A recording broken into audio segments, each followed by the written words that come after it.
キャラバン宿駅か。初めてここに来たのっていつだったっけ？あ、そうだ。ナヒーダの意識が博士に閉じ込められちゃった時、砂漠で救援を探すようにってあいつがオイラたちに知らせを残してくれたんだよな。いつの間にかこんなに経ってたのか。今のスメールってナヒーダの統治でどんどん良くなってきてるよな。この平和がずっと続いて、もうナヒーダがトラブルに遭わないといいな。確かにオイラたちっていつも事件とかの中心になっちゃうんだよな。また何か起こらないとも限らないぜ。もしかしてお前の体質のせいか？お前ってトラブル体質なんじゃないのか？オイラはお前に会うまでは全然こんなじゃなかったぞ。せいぜいクタクタに疲れた時に変な渦のせいで海の中に引きずり込まれてお前に釣り上げられた程度だな。とにかくナヒーダのためだと思ってオイラたちもそろそろ次の旅に出発しようぜ。こんなところで会うとは思わなかったぜ。あんたら本当にいろんな場所をブラブラするのが好きなんだな。あ、リシ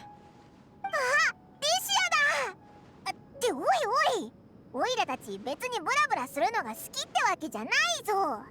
いつもやってるのは真面目なことだし、まあ旅とは関係ないかもしれないけど、まあいいや。それでお前はここで何してるんだ？さっきまで砂漠でお得意さんの依頼をこなしてたのさ。特に語れるようなこともない普通の護送。今から報告に戻るところだ。遠くからあんたらを見てたが、何か真面目な話をしてたみたいじゃないか。私にも聞かせてくれよ。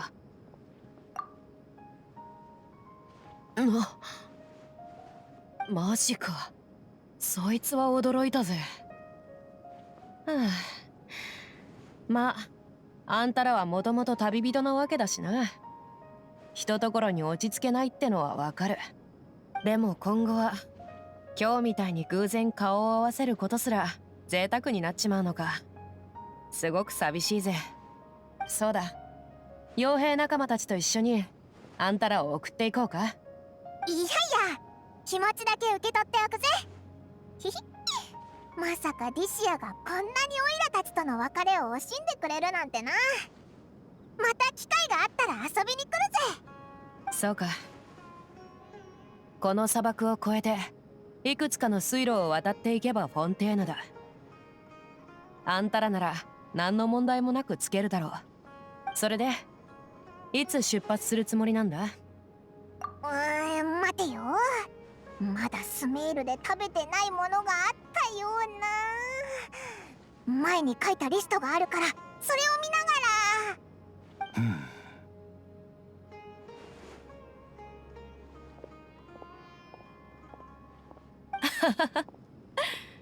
なら私も送別会をやるなんて野暮は言わないでおくよ。余計しんみりしちまうからな。今思えばスメールが今の姿になったのもあんたらのおかげみたいなもんだ。やっぱ英雄ってのはいつも静かに去っていくものなんだな。でもナヒーダにも挨拶していかなくていいのか？確かにな。じゃああいつを邪魔しないでおこうぜ。それじゃあここらでお別れだ。旅人パイモン。雇い主としてでも友人としてでもいつでも会いに来てくれ。またなリシア。またなスメ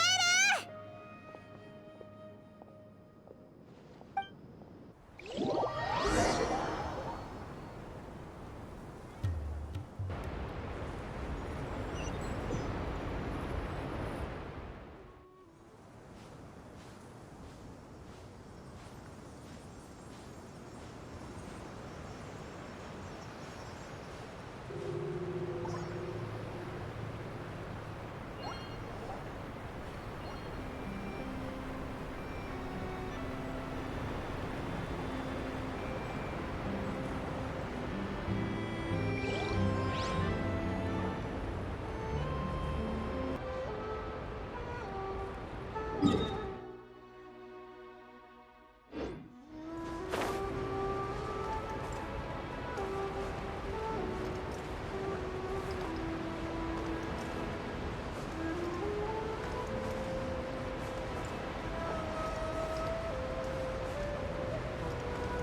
Time to go.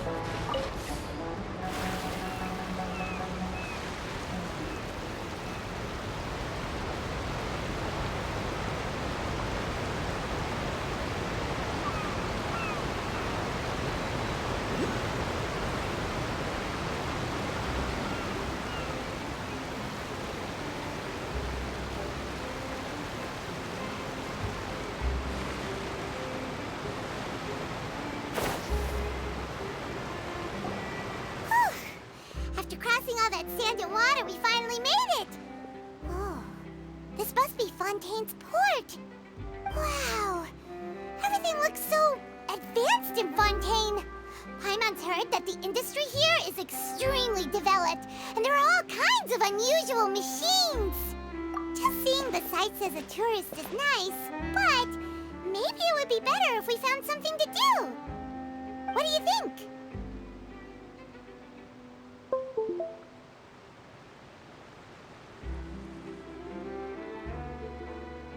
Good idea! Nahida gave us loads of useful information. Seeking out the Seven is probably still our best source for information at this point.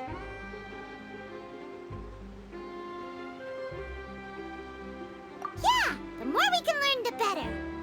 So, what do you think the Hydro Archon's like? Will we get along?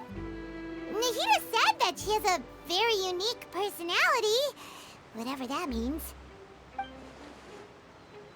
To learn about a nation's god, start with the nation's people. There seems to be some locals talking over there. Let's go see if we can join the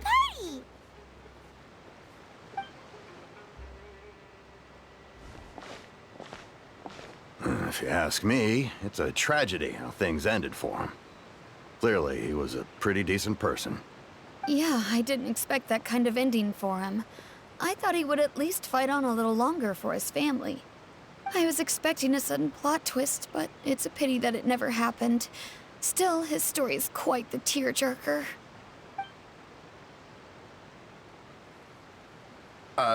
Excuse me. Can I help you two? I couldn't help but notice you standing here listening. Hi.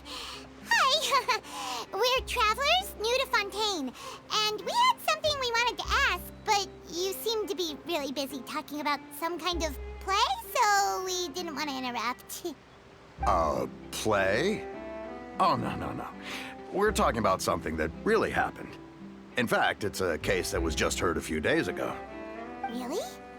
Like, a real trial?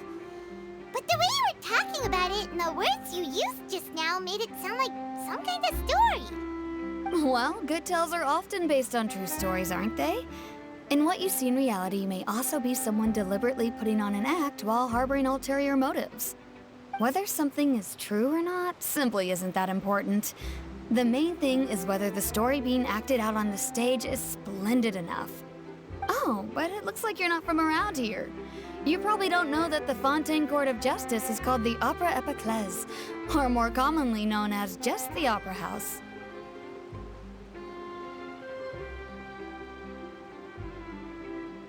But, shouldn't court cases be treated a little more seriously than that? Not to question Fontaine's way of doing things. It's just that putting someone on trial is usually a very serious thing. No worries. Other visitors to Fontaine have wondered the same thing. You could say that we just don't want to waste the moving stories behind those cases. And as for your worries about whether the cases are treated with due reverence, we have the absolutely just and honorable Chief Justice Neuvillette, as well as the Oratrice Mécanique d'Analyse Cardinal, a machine created by the Archon. Between the machine and the Chief Justice, false charges and injustice are a thing of the past now. Oratrice? Is it some kind of machine, too? Oh, Paimon's curious. We should check it out if we get the chance. Wait, Paimon almost forgot to ask you our question. Do you know what we should do if we want to meet the Hydro Archon? Oh, that's easy. Just go to the Opera House. Lady Farina practically lives there. You could definitely say it's her biggest passion. Huh. I think what they mean is that they wish to speak with the Archon personally. In that case, I'm afraid it's going to be a tad more difficult. You'll have to make an appointment well in advance, and it'll depend on whether or not she has any time slots available. Huh. Is the Hydro Archon super busy taking care of official stuff? Wait, didn't you say that she's always at the Opera House? No. Lady Farina seldom takes an interest with the nation's affairs. The reason it's difficult to make an appointment is simply because she's incredibly popular. That's right. After all, she is the Archon. Though she may tend to get a little dramatic from time to time, people can't get enough of her. Huh. First time Paimon's ever heard of an Archon being described that way before. Wait! Paimon gets now! The Hydro Archon is kinda like a big celebrity here, right? Yeah, I suppose you could say that. Perhaps you could even say our mascot. Hang on. This is still Fontaine's Archon you're talking about. You should show some more respect. Yes, you're right. I guess I should at least try to be a little more respectful in front of visitors. Otherwise, I might get arrested and find myself face to face with Monsieur Neuvillette. Come on. Sure, there's a lot of laws here, but nobody's going to be arrested for saying something disrespectful about the Hydro Archon. Alright, I think we get it. Thank you! At least we now know that we can find the Hydro Archon at the Opera House. But who knows how long making an appointment will take? Guess we could have a look around the city in the meantime. Hey! What are you looking over there for? Huh. Maybe something's the matter. She isn't going to jump into the water, is she? Maybe we better go check on her.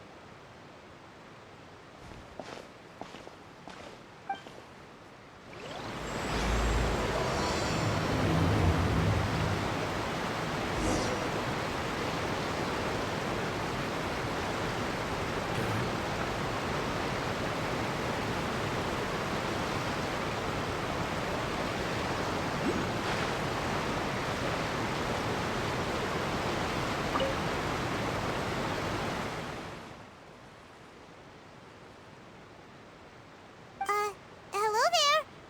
Excuse me. Are you alright? Huh? I'm fine. Thanks. Oh, okay then. We just noticed that you seem to be worried about something. About many things, actually. But there's nothing I can do but just keep my troubles to myself. I was just reminiscing about a place my brother and I would play when we were kids. It was just atop that hill over there. See? You're pointing at the sea. Wait, are you saying that you and your brother lived in the water? No, people call the waters around Fontaine a sea. It's actually just an inland lake that's filled with fresh water. And no, I can still see that hill clearly in my memories. Now, it's been completely submerged. He would skip and jump, tossing sand in the wind. The sun shone brightly, and the air was filled with the scent of the sea. But now, the water is gradually swallowing our memories. It won't be long before it swallows us. Sorry. Paimon doesn't really get what you mean. I don't believe we've had the pleasure of meeting. Are you Lynette's new friends? Oh, and you are? Thanks for looking after my sister. She often comes here to reminisce about our childhood, that's all. There's no need for any concern. Allow me to introduce myself. I'm Linny, and this is my sister Lynette. If I had to guess, I'd say you must be travelers from abroad. Nice to meet you. Paimon is Paimon, and this is a traveler. We just arrived in Fontaine. We were just talking with your sister. Even though we didn't really get what she was saying. I see. It's unusual for Lynette to be so willing to talk with anyone. In fact, she seldom speaks at all. I'm usually the only one she ever talks to. Oh, really? Then you two are just like us. Paimon's always the one talking for some reason.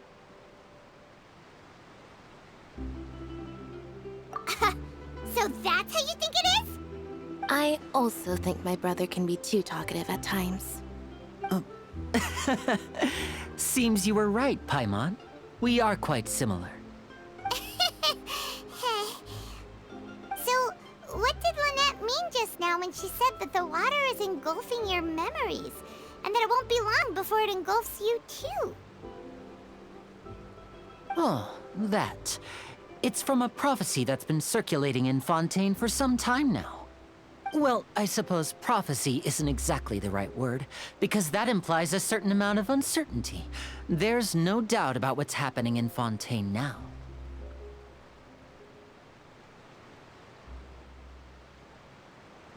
Where to begin?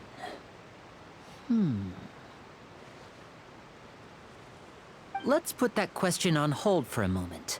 We still haven't formally greeted each other yet, have we? Did all the introductions earlier not count? Hello, traveler.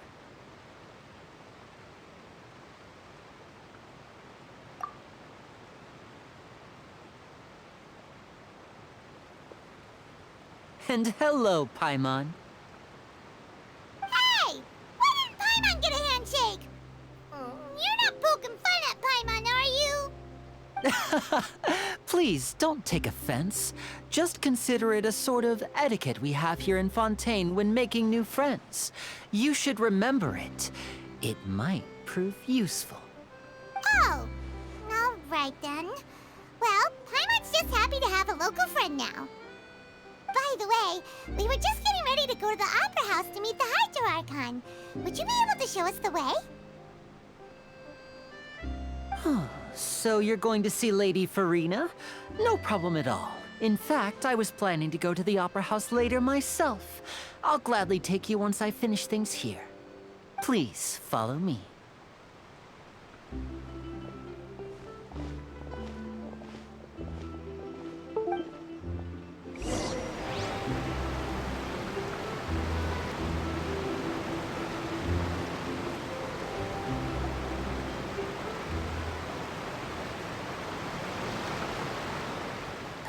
You said you were going to see Lady Farina? Well, it seems Lady Farina has come to see you.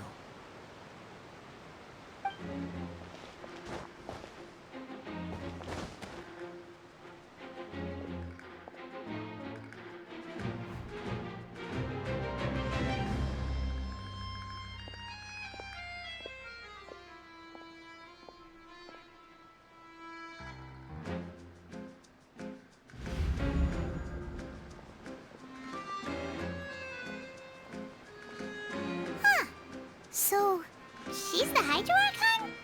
But how did she know we were looking for her? My dear people, rich and poor, those with cup in hand and those with nothing at all, raise your glasses in celebration. If you don't have one, then just raise your hand in lieu.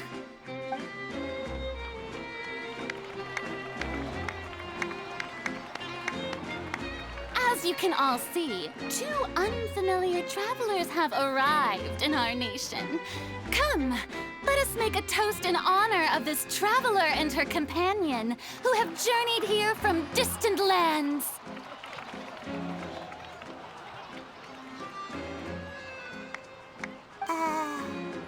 Is she talking about us?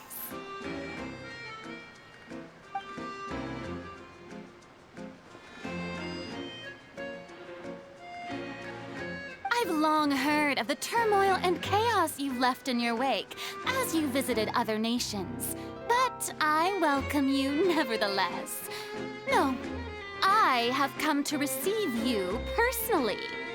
Fear is for insignificant cowards. I am a god, and I will never entertain the notion of such meaningless wariness. You can be rest assured. I see clearly your sincerity.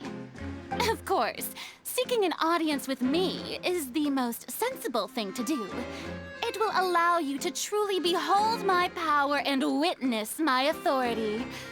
Intelligent people always gather under the correct banner. I Rosalor hereby welcome you to the nation of Hydro and acknowledge the value and significance of your trip. Now, you may rejoice in this. Yeah, Paimon still can't believe it. Feels like we've only been here for a few minutes. But the Hydro Archon's entrance was, how should Paimon describe it? A little over the top? Miss Hydro Archon? How did you know we were coming? I see. As Outlanders, you inevitably lack even some of the most basic understanding. Don't forget that even the gods can be divided into the mediocre and the excellent. I suppose it's only natural for you to be awestruck by my abilities. You had best stop and consider. Do you really have the noble qualities and etiquette necessary to communicate with a god? All it takes is a flick of my finger for me to know everything about you. Oh, talk about sounding high and mighty.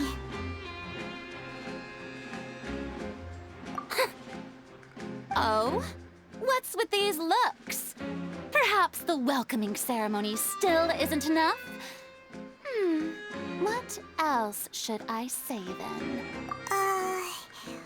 Is she waiting for us to start talking? Wow, I didn't expect to see Lady Farina here. What a surprise! Wait, does this mean they're the legendary blonde traveler? How did I not notice before? Hey, what's all the commotion? Oh, is that Lady Farina? Is there some kind of drama going on? Of course. That's the blonde traveler, the one all those stories are about. Lady Farina came here to personally see her. Oh, I bet this is going to be the duel of the century. Ooh, I've got to see this. I knew Lady Farina would never disappoint.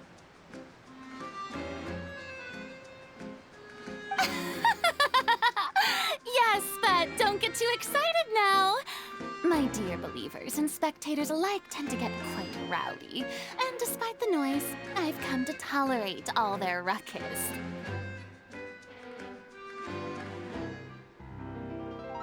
You may consider this my reward to all of you. I have determined that there will be an epic duel between myself and this traveler from another land, just as you were hoping to see. Now she wants to fight? Aren't we getting a little ahead of ourselves?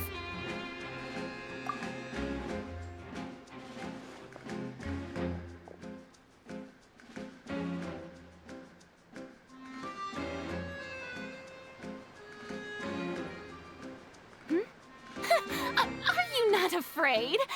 Might I remind you that this is a duel against the divine?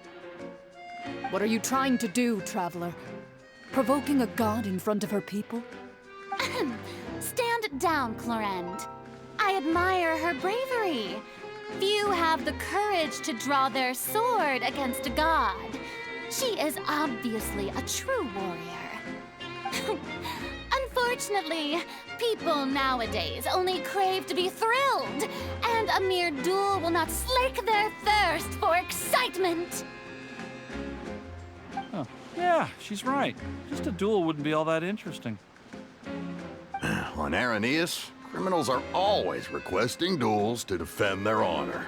They're getting a bit old, to tell the truth. You see. Then, as the god of justice, I shall face this traveler in another kind of duel. A duel in court! Whoa, all right! Now that'll be worth seeing! Right. This is Fontaine, after all.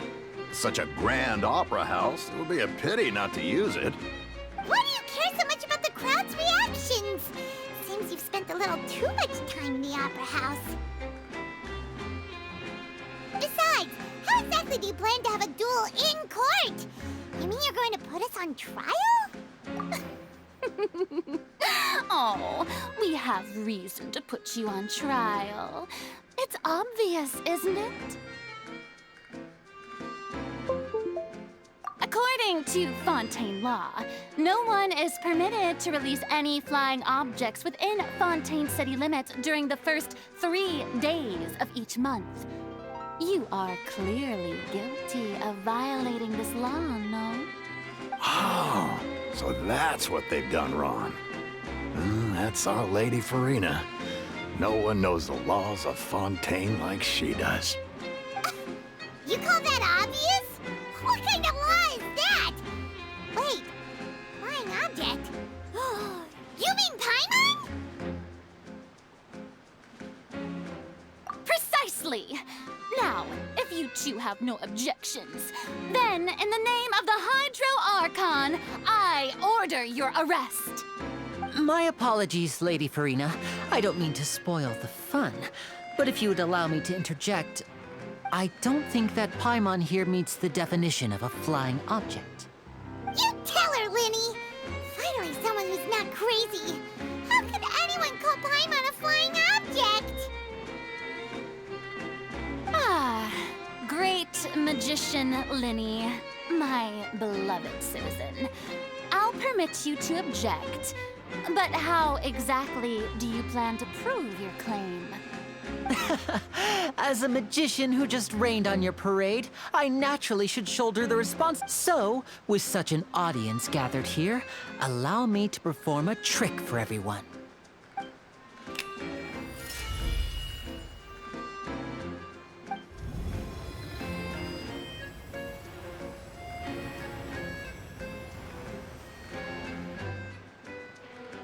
Ta-da! What's that on Paimon's back? Hey, when did you do that?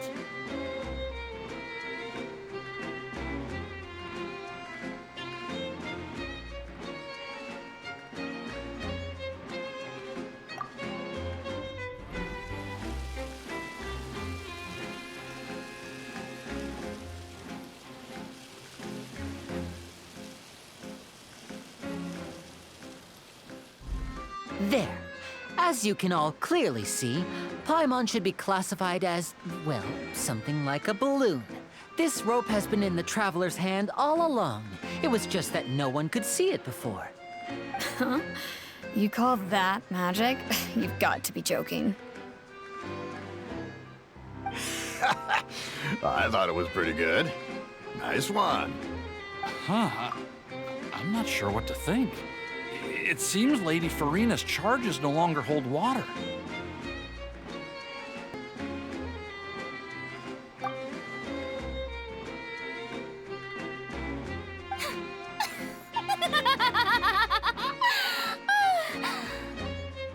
Amusing. Very amusing, Linny. Just the sort of unexpected twist that I enjoy. With you here, today's performance can finally be called complete. Performance? You see all this as a performance? In which case, consider the matter of your trial resolved. The god of justice will not bring charges against an innocent person. But when there are valid grounds, I will not only judge travelers from abroad, but even the gods of other lands. I look forward to seeing your upcoming performance at the Opera House, Mr. Linny and Miss Lynette. That's enough for now. Toodaloo!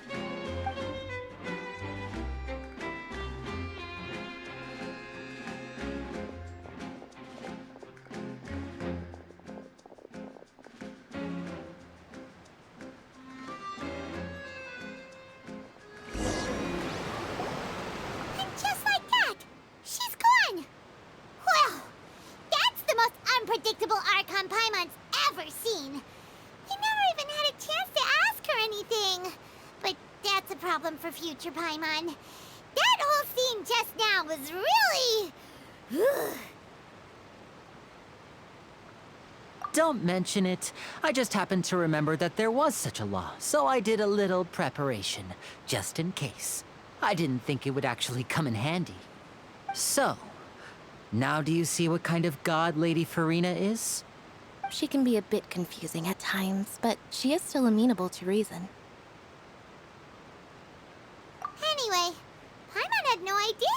magician, Linny.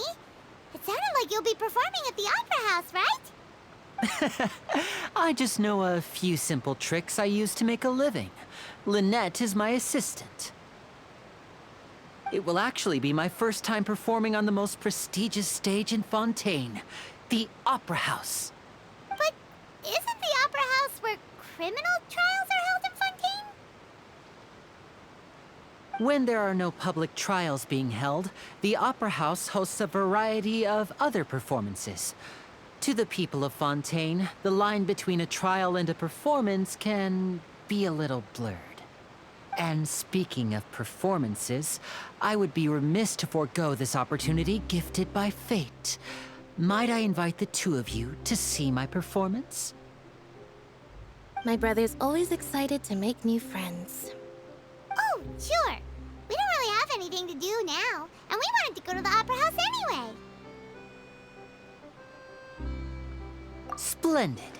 In that case, why don't we go together? I'll show you the way. I just have something to take care of first.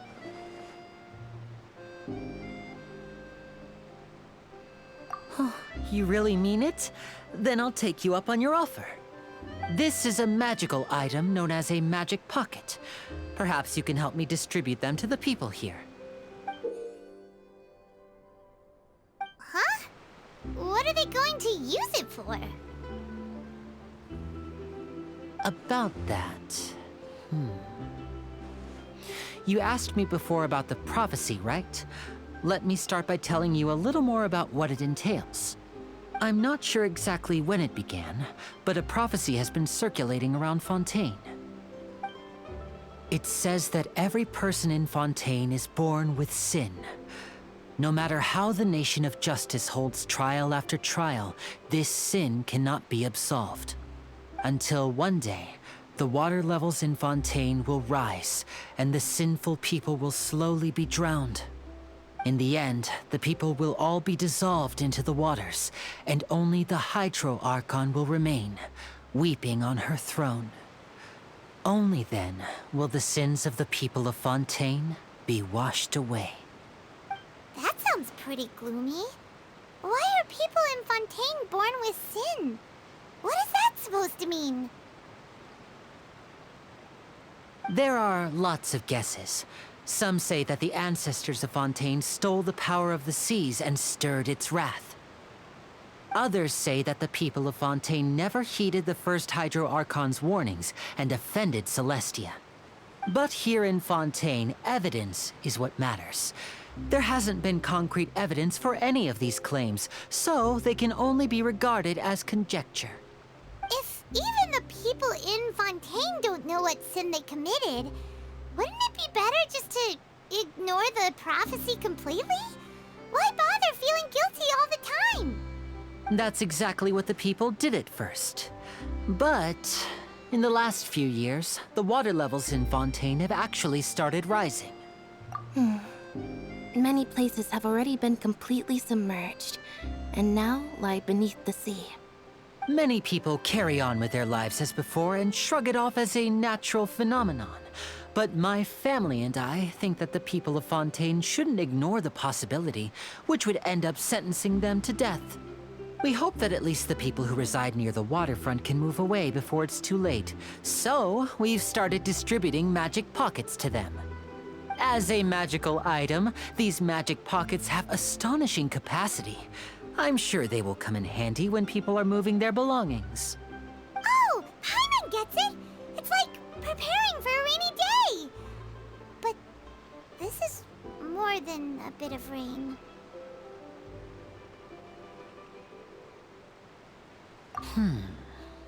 Perhaps only absolute power could ever contend with such a catastrophe. But who knows? We're just tiny specks in the grand scheme of things. Now, if you'd like to help, then please give these magic pockets to anyone nearby. Be sure to convince them to take it, regardless of what they say.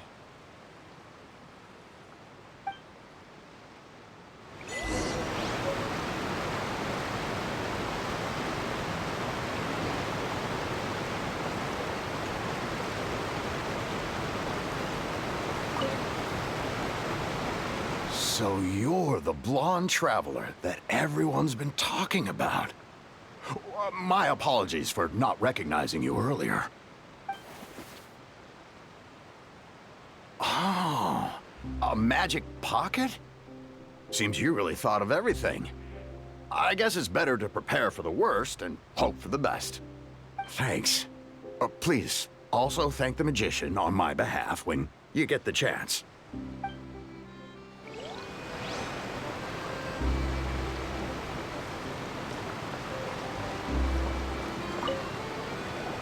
What's this? So you also believe in the prophecy. Keep it. I won't have any use for it. What? You mean you don't believe in the prophecy? No, I believe in the prophecy. But I also believe... The story says that people once lived in the ocean. They were one with the ocean and couldn't live apart from it. But as time wore on, people desired to live on land and developed blood vessels, encapsulating the sea within their bodies. Thus could people set foot on land. So, if you ask me, when the water rises and takes us all, it'll be like we're going home. Oh, we hadn't heard that one before. But people can't live underwater. They'll die. You should probably still take it. All right, I'll take it. I guess I just feel that being dissolved into the water doesn't necessarily mean death.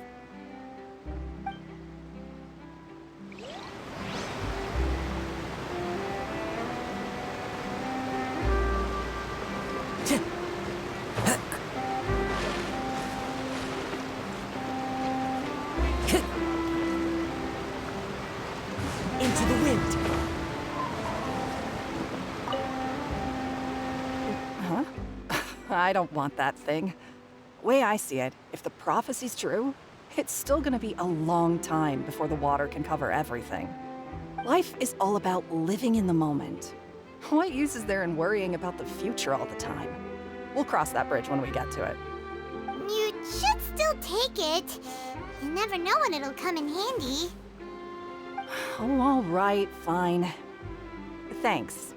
It's just that if I start moving, that means I've already given up on the life I have now. I'd really rather not.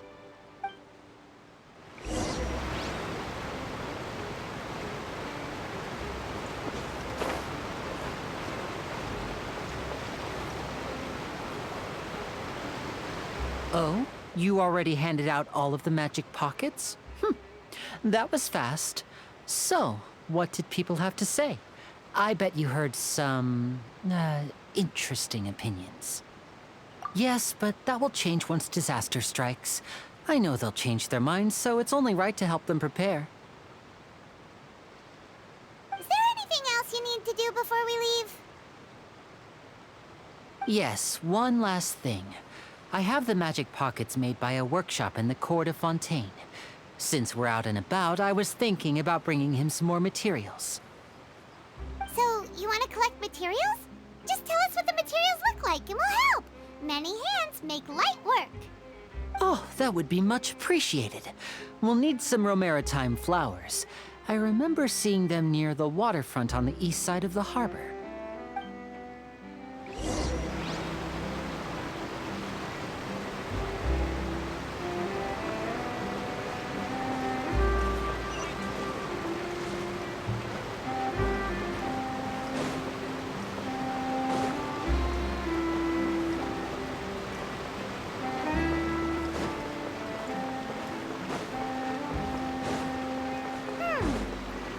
We have to use Hydro to collect Romaritime flowers.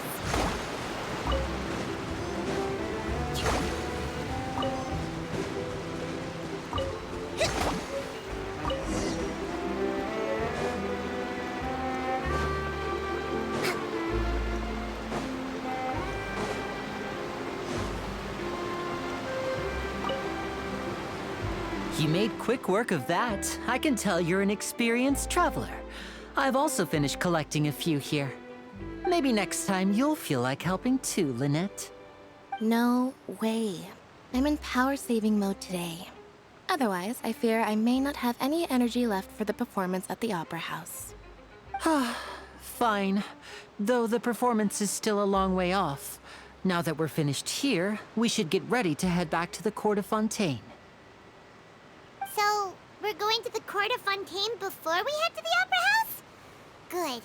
Paimon wants a tour of Fontaine's largest city and try...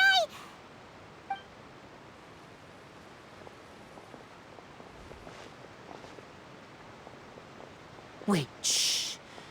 Have you noticed that person over there? The young girl. Huh? What's wrong with her? Paimon didn't notice anything. She's obviously a thief. Magicians and thieves practice similar methods. We divert attention, and a distracted audience is one that won't discover what you're really doing. Watch her movements carefully.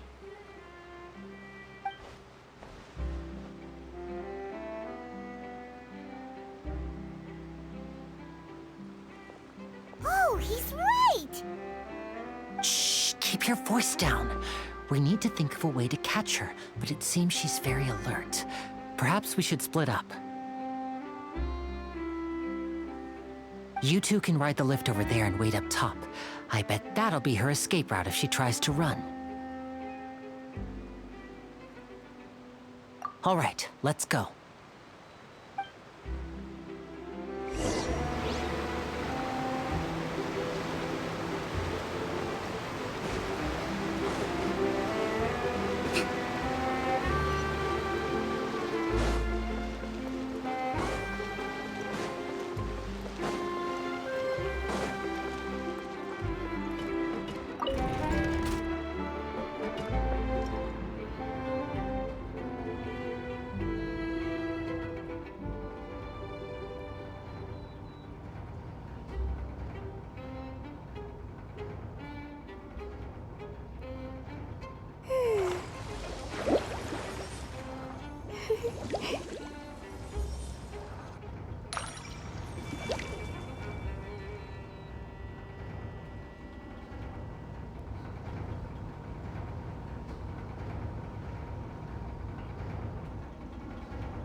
To survive hardship, you must prepare for hardship.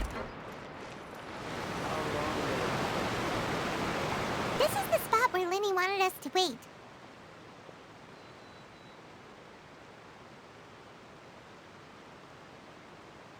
Oh, look! Isn't that her?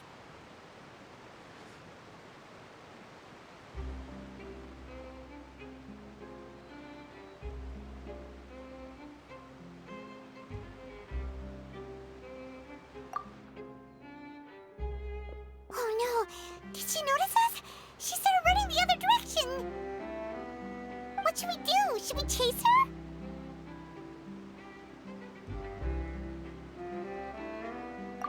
You're right. She might also be trying to lure us away.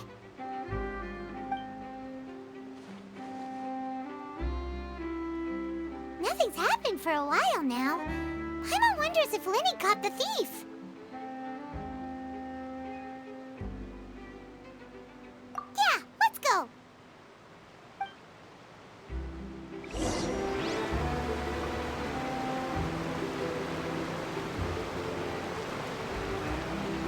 Let's move out. Are you sure that's all she took? You should check to make sure you're not missing anything else. No, that was all. Oh, I can't thank you enough. I didn't notice a thing earlier. Anyway, I should be going now. Thanks again. Oh, were you returning what the thief had stolen? That's right. Pity I wasn't able to catch her. She distracted me by dropping the thing she stole on the ground. By the time I looked back, she was already gone. I saw the general direction she went, but Linny twisted his ankle, and I needed to make sure he was okay. Oh, did you get hurt, Linny? I'll be all right. It's just a twisted ankle, that's all. In fact, it's feeling better already. If you want to play at being a hero, at least try not to get hurt doing it. Imagine what would happen if you managed to derail our performance as a result. You're right. Sorry, Lynette. I have to admit that the thief was even more skilled than I had anticipated. But at least we were able to get the stolen items back, so it wasn't a complete failure. What a slippery little thief! Guess things turned out alright in the end, though. Livy's initiative paid off! All right, let's put this little detour behind us. We should go to the Court of Fontaine now.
So, we ride this thing to go into the city?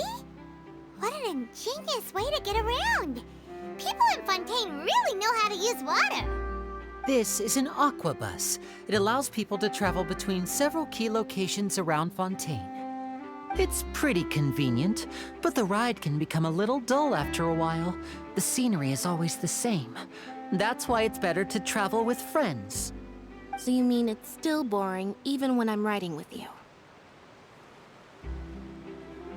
No, that's not what I meant. It's just that, well, you don't really talk that much. Besides, it doesn't really feel like a real trip when it's just the two of us. It's the same as being at home. Whatever. Guess that's what it's like to be an older brother.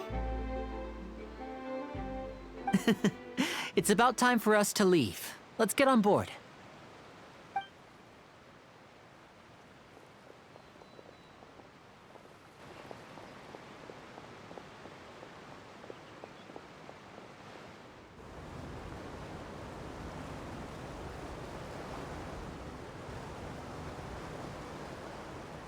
Oh, excuse me! Aren't you the great magician Linny? And his assistant Lynette? Hello. I don't believe we've...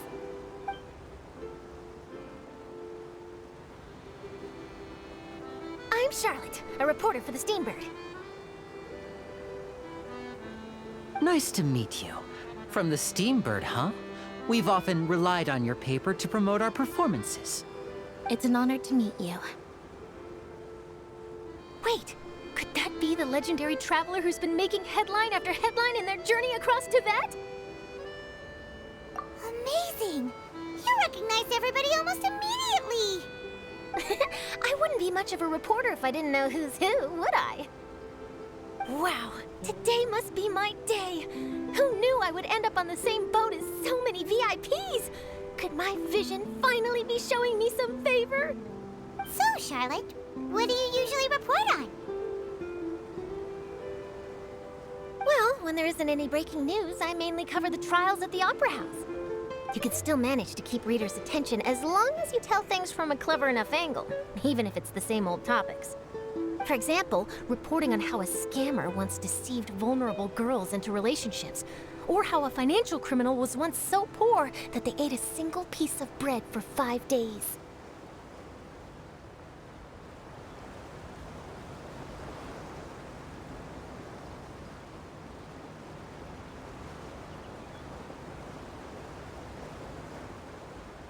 That's fine and all, but what I'm really after is exclusive, sensational news pieces that could shake the country. These smaller stories are a waste of my talents. Oh, I just remembered. I've been following a case lately. Well, a series of cases, actually. You mean the serial disappearances of young women case? That's right! These stories are the talk of the town right now, and it's probably the most mysterious case we've ever seen. If I'm the first with a draft ready to publish when the case is finally cracked, and it's the headline story in the Steambird, oh, when that happens, I bet all the other reporters will shed tears of envy. I've already gathered all kinds of materials. I just can't wait for the truth to be revealed. So, what is the serial disappearances of young women case? You mean the culprit hasn't been found? That's right. The first missing girl case happened almost 20 years ago. And ever since, after a period of time, another girl disappears. What the cases have in common is that the girls are all of a similar age, and that they've all vanished without a trace. But the scariest part is that to this day, none of the girls have ever been found. Many suspects have been arrested over the years in connection with this case, but shortly after each arrest, another disappearance would always happen. Yes, it's possible. But either way, I believe that every case has some precise truth behind it, waiting to be exposed. Yes, I agree. And at the very least, the family of those missing girls deserves some sort of explanation. I just imagined for a second what I would do if Lynette were to suddenly disappear. I'd pay any price to get her back, and then find a way to track down the culprit. Please don't imagine that, Lenny.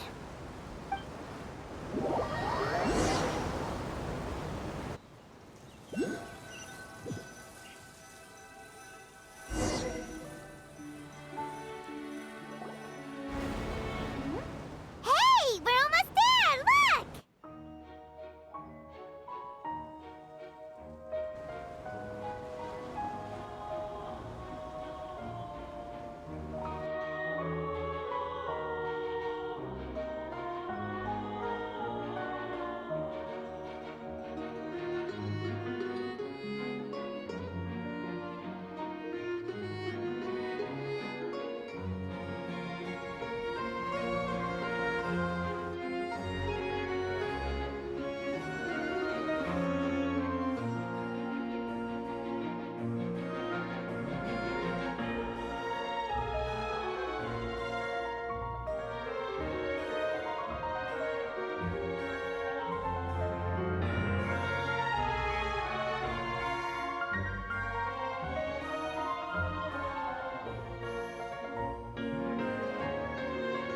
Well, I really enjoyed chatting with you.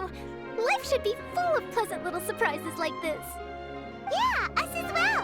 The ride went by too quickly. I have an interview to get to. I should get going before I'm late. Okay, Hyman hopes we can chat again soon, Charlotte. See ya!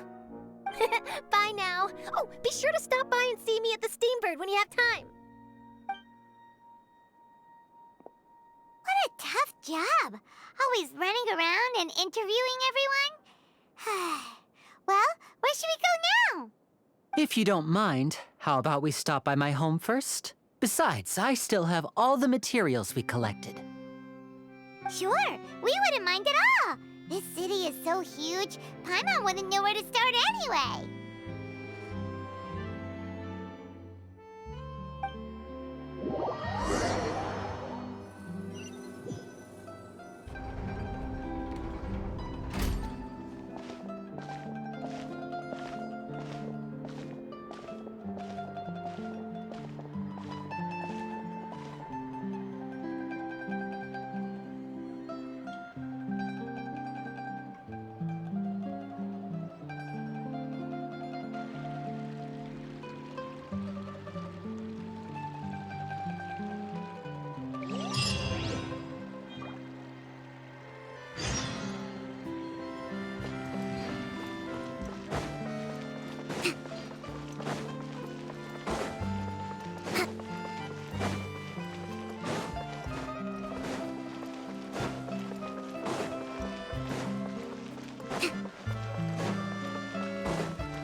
This is our current abode.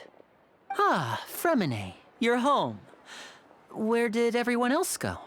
I have some new friends that I would like to introduce. Oh, they all just went out a moment ago.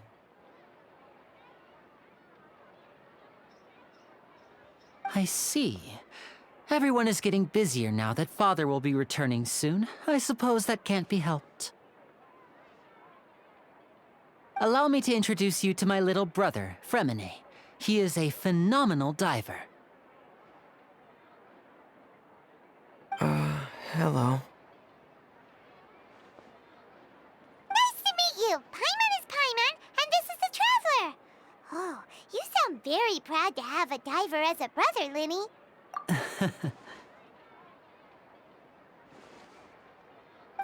Linny, could you come here for a moment?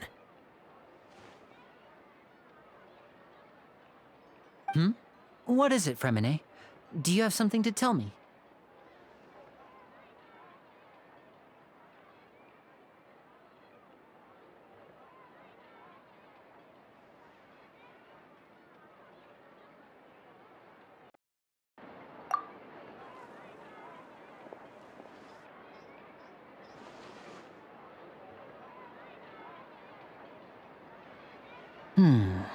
Okay, I see. Is everything all right?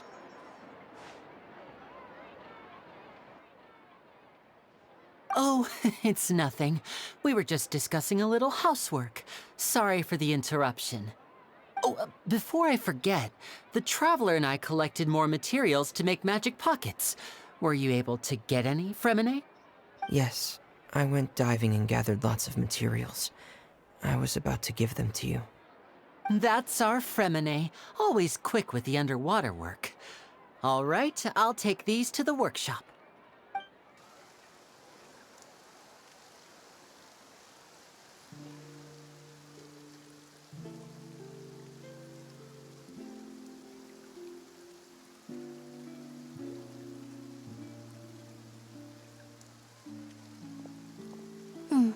Looks like rain.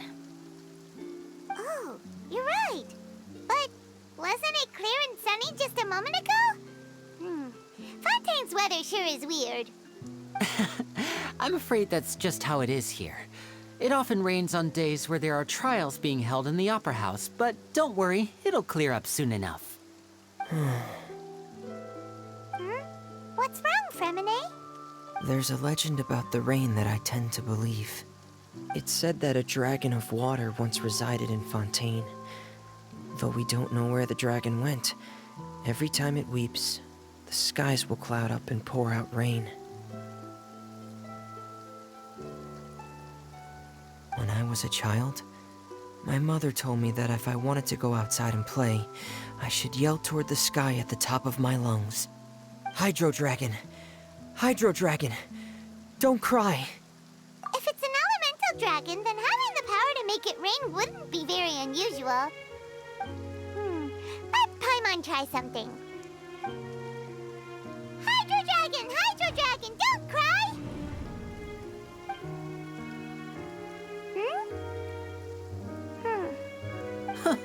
Doesn't seem to be of any use.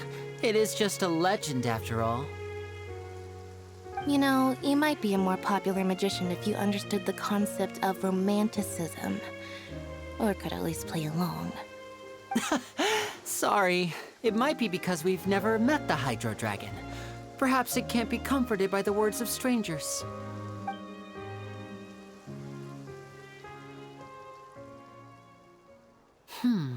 It rained for longer than I suspected. Oh, it's already getting late. Was there something you needed to do, Linny? Yeah, some preparations for the show at the Opera House. I need to find a way to catch the last aqua bus of the day. On the day of the performance, just ride the aqua bus to the island of Aeneas. I'll have Lynette meet you at the fountain in front of the Opera House.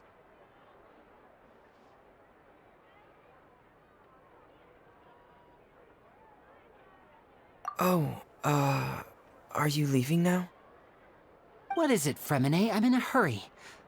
Oh, I get it. You feel nervous delivering the materials for the magic pockets, is that it? Perhaps we could trouble the Traveler to help us take these materials to the Beaumont workshop and deliver them to the owner there? I'm afraid that Fremine can be quite introverted, and the boss there tends to be pretty talkative. Fremine has always been a little afraid of her. No trouble at all! Don't worry, we're on the case! Sorry for the inconvenience. I'm quite useless when it comes to such tasks. I'll think of a way to make it up to you. Oh, no need! This'll be a walk in the park for us!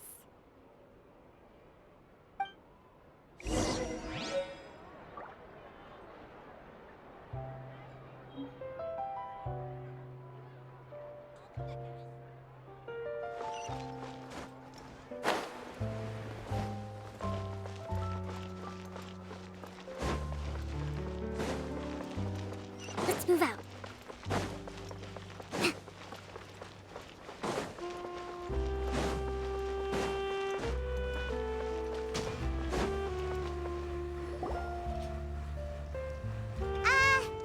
Hello? Is there anyone here? Oh, hello there. New customers? Looking to buy, or do you need something made? Or perhaps you're just looking for a chat with me. Oh no, we're just here to deliver some materials. Here they are. They're for making... what were they called again? Ah, these must be for magic pockets. I could tell right away. I've already made several orders worth now. No need. They've already prepaid several batches worth. When they told me what they'd be using them for, I even offered them a discount. But they insisted on paying the full amount, saying that I had a business to run. It seems both their hearts and their pockets are made of gold. Whoa. So, is Linny actually loaded? I can't say for sure, but who knows? Maybe there's good money to be made being a magician in Fontaine. Hey! Is this machine what you use to make stuff here? It looks really advanced. Why use your hands when a machine can do the work? It would be a waste not to use the latest technology, and wasting is a kind of crime. But where does a big machine like that get its power from? Well, it's a little complicated. I'm not sure I can put it in layman's terms for you. But basically, everything we usually use here in the city is powered by indemnitium. It's a type of energy that's produced from trials. Huh? How can trials produce energy?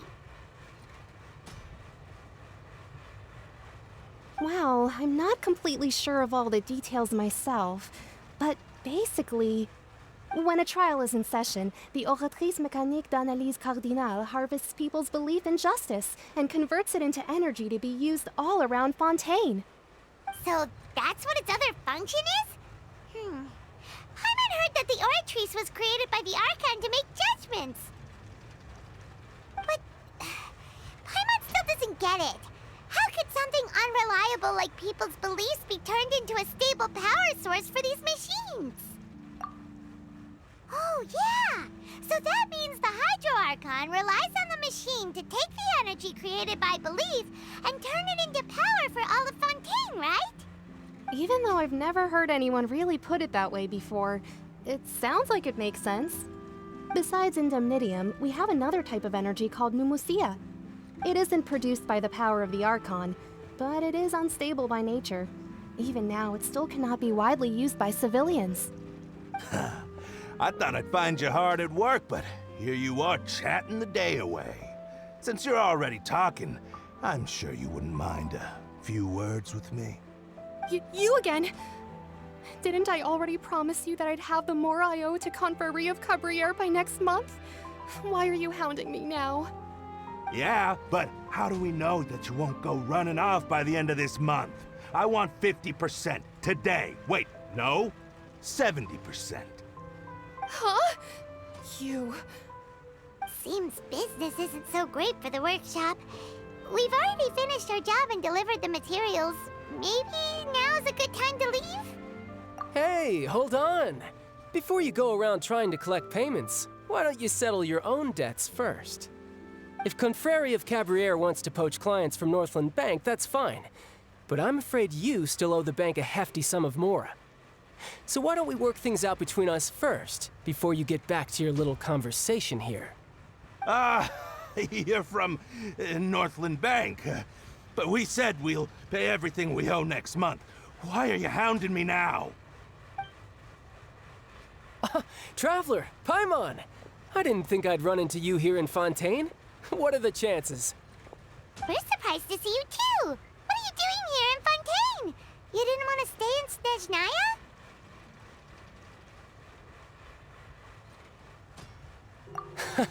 Long story short, I've already been in Fontaine for some time now, and honestly, things have been pretty boring.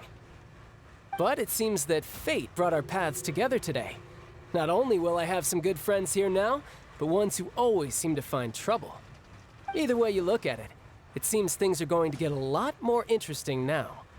Pretty sure we'd want to avoid anything that you'd find interesting. Besides, our trip here has gone pretty well so far. Right, Traveler?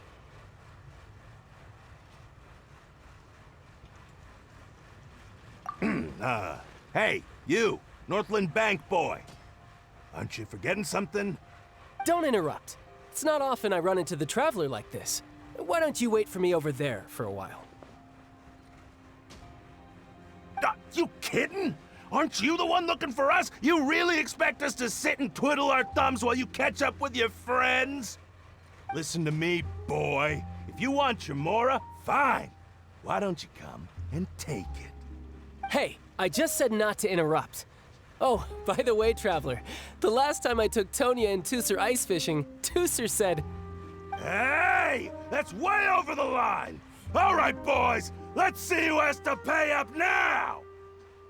Can you at least let me finish one sentence? Fine. Though the bank told me not to get rough with our clients. You're the ones who started it. This is an act of self-defense. You two will have to be my witnesses, okay? I'm sure this won't take long.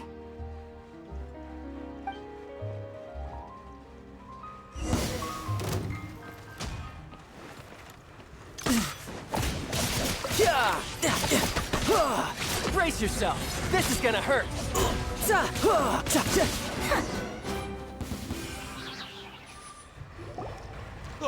What's your deal, Brad? How are you so strong if you're just a staffer from Snezhnaya's Northland Bank? Wait, don't tell me you're... Oh, now you notice. It's a little late, don't you think? Just make sure you understand that you don't mess with Northland Bank. Got it?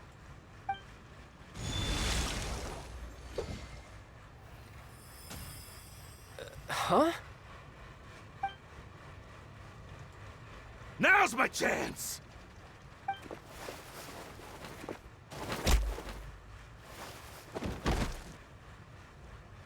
Huh. That was weird.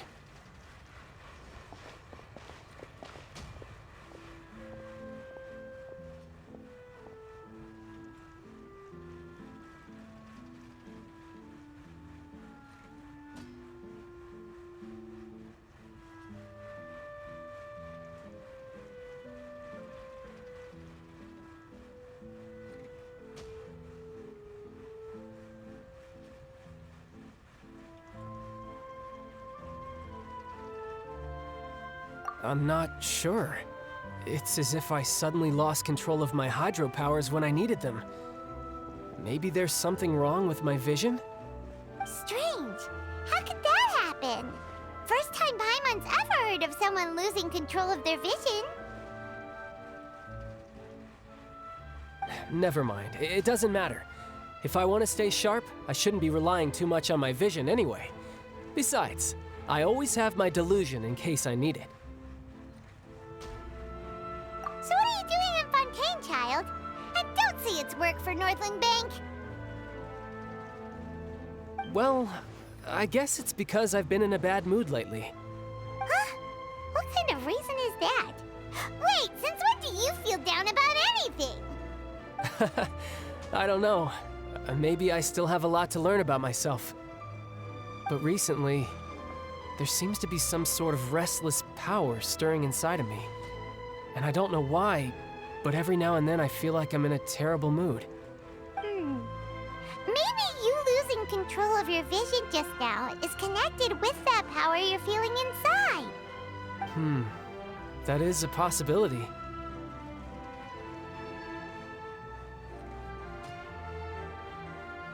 I can't remember if I ever mentioned it before, but when I was 14, I fell into some unknown abyss.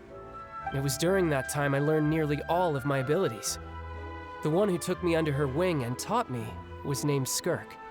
She was always quiet and very mysterious. Nobody knew where she came from or what she had been through, and she was always very strict when teaching me combat techniques. One time, I asked her why she was willing to take me on as an apprentice. From what I could make of her answer, it was because I had awakened it, and traces of it remained on me. She said that all my combat training would be useful in the future. But what is it? What did you awaken? She never explained that, but my guess is that it's related to a dream I saw when I had just fallen into that abyss. In my dream, I was in the deepest depths of the sea, and the boundless seabed was all around me. But in front of me appeared a whale that was so massive, I felt like I couldn't breathe. A whale? Oh, that sounds familiar! When we fought against you before, you summoned a huge whale that seemed to leap at us. Is that the one? That's just an abstract form of a whale that I create using my elemental powers. It takes that shape because the scene I dreamt of the whale has always been stuck in my mind. I'll never forget it. So you used the whale as inspiration for one of your moves? Huh. Seems a little twisted to Paimon.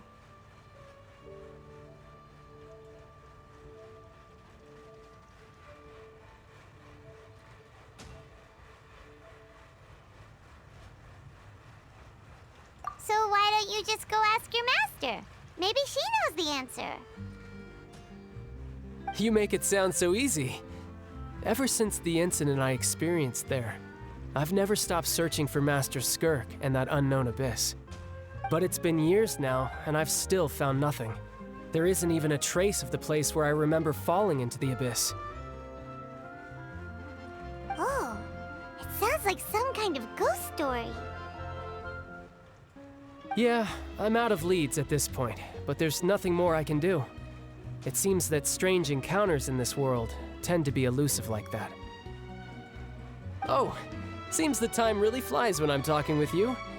I just remembered I have somewhere else I need to be, so I should get going. What? More work for the Northland Bank? No, it's more of a personal appointment. Lately, I've been sparring with some of Fontaine's official champion duelists whenever I'm feeling bored. Official champion duelists? You mean it's their job to duel? Yep, in Fontaine, before a criminal goes to court, they're given one chance to defend their honor by requesting a duel with an official champion duelist. The champion duelists are all powerful fighters selected from among the nation's best. And the duel itself is a no-holds-barred fight with no specified stopping point. So engaging in such a duel is regarded as a symbol of defending your honor. If a criminal manages to win the duel, they'll be acquitted. But if they lose, they'll have no choice but to stand trial. And the worst-case scenario is that you're simply killed in the duel. Though it's rumored that Fontaine has a death penalty, from what I can tell, no one has ever been officially sentenced to death. So really, the only people who opt to duel are those who have suffered a grave injustice in being accused, or those who greatly value their honor. Otherwise, why gamble with your life? So, do many people actually get out of their trials by winning the duel? Apparently, it's exceedingly rare for anyone to actually win. Fontaine probably enacted this system as a way to show that the nation respects the honor of its citizens. Besides, none of the champion duelists are to be trifled with, which is exactly why I was itching to face them as soon as I got to Fontaine. Apparently the one I'm meeting today, Clorinde, is the strongest of the champion duelists. I had been asking her for some time before she finally agreed to face me today. Well, that's child for ya. somewhere before. Chlorand. Huh.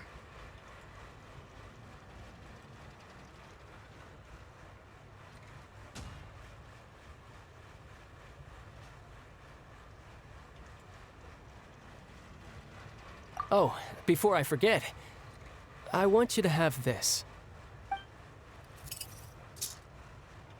Huh? Your vision? You're seriously just giving it away? I'm just worried that it could become uncontrollable again. I'd be pretty upset if it got in the way of my duel, so I think I'll be better off without it for now.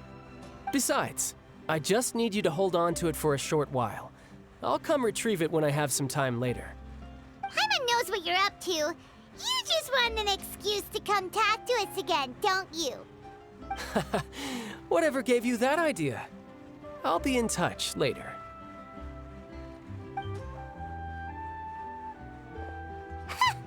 That sneaky guy. He said he's been feeling down lately, but he seemed the same as ever to Paimon. Well, seems we don't have much to do for now. We might as well walk around and see the city before Lenny's performance.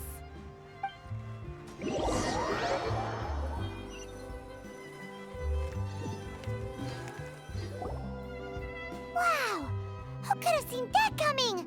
The reporter who was barely around for most of the story was the murderer all along!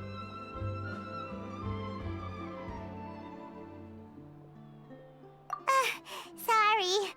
Paimon was just surprised, that's all. Whew. Paimon never saw that twist coming. The murder mystery novels here are amazing!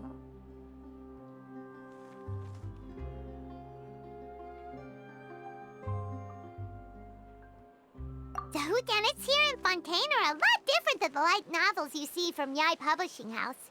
Both have their merits, but Paimon thinks this style of novels are more, well, novel. It's so exciting to reach the moment when the mystery is uncovered, especially in the one Paimon was just reading. You should buy a copy and read it too. Oh, sorry about that. Paimon will be more careful next time. Hey, shouldn't we be heading to the Opera House to see Linny's performance soon? It's almost time for the show to start, so we should get going. Linny said that the Opera House is on Aeneas, so let's go ride the Aquabus!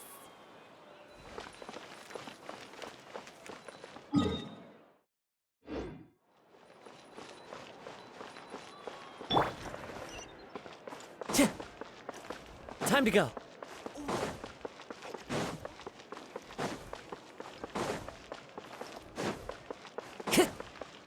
Time to go.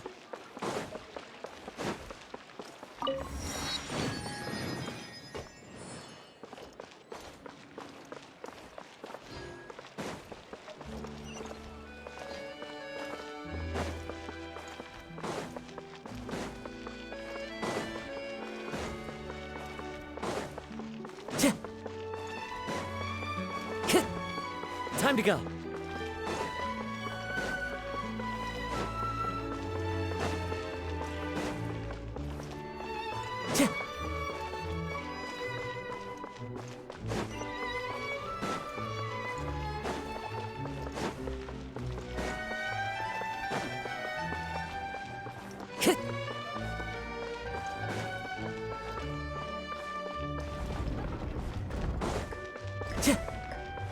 Time to go.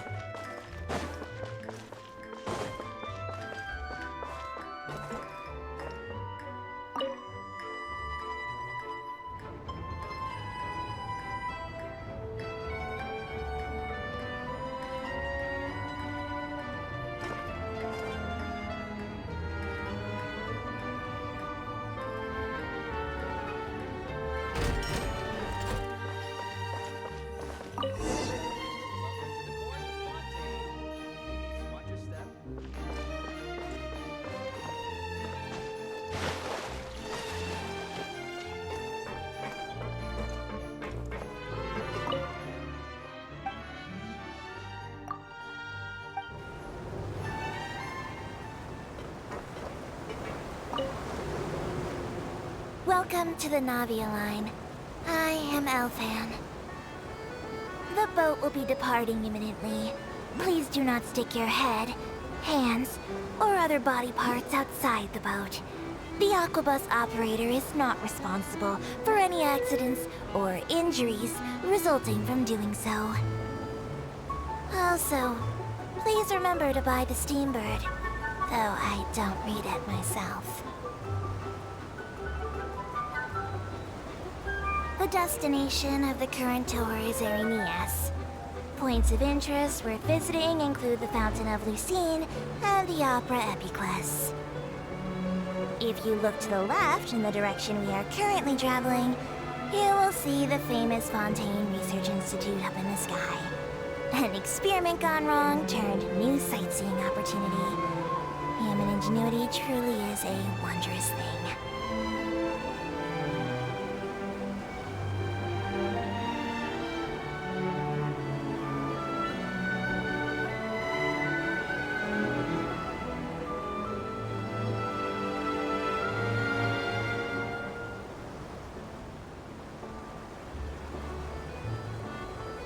We are now approaching our final destination. Please be sure to bring all your personal belongings with you as you disembark. Even though I will take any forgotten items to the Lost and Found, the paperwork is rather annoying, as Melusine hands are not suitable for grasping pens. Please be careful when disembarking. It has been my honor to be your tour guide this trip. Thank you.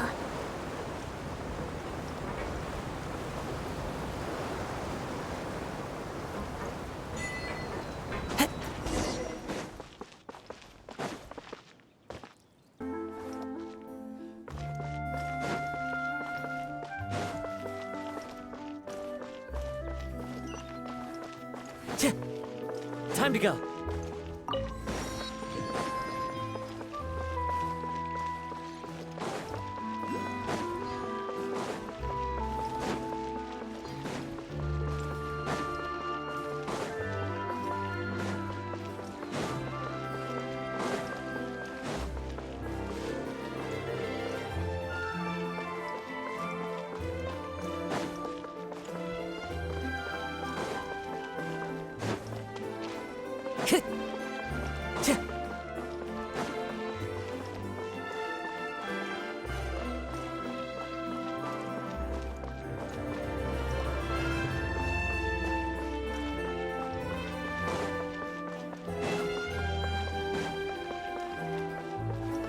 Time to go.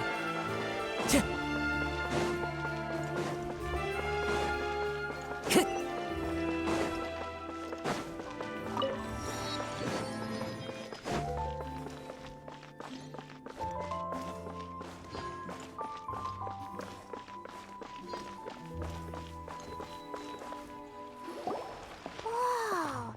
Now this is fancy! The Opera Epiclese. What a place to hold a performance! No wonder Linny and Lynette were looking forward to it. Huh. Looks like there's a lot of people standing around the fountain up ahead. Oh, Archon, please bless us with a bright and healthy child. We pray. I don't know why you always feel the need to ask so much. I'll be happy as long as our child is healthy and lives a peaceful life. I guess if they're our kid, then there's no doubt they'll turn out smart. Maybe this is one of the customs in Fontaine. There sure are a lot of couples here. Vache. What's wrong? Vache. Vache. No, Paimon didn't say anything.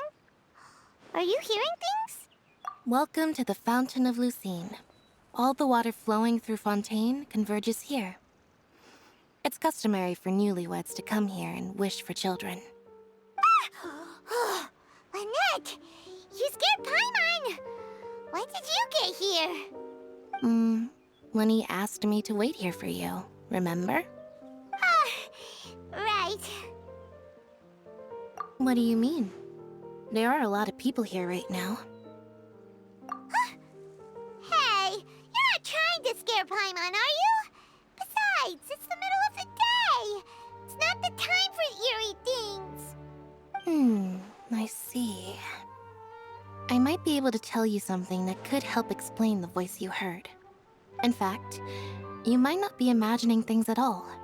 I suspect that what you heard is a result of your hypersensitivity to the hydro element. Others in my family have had similar experiences. It's because of her sensitivity to the hydro element? But what would hearing a voice have to do with elemental power? When do you cry, Paimon? Wait, what? What does that have to do with anything? Just answer me. When do you cry?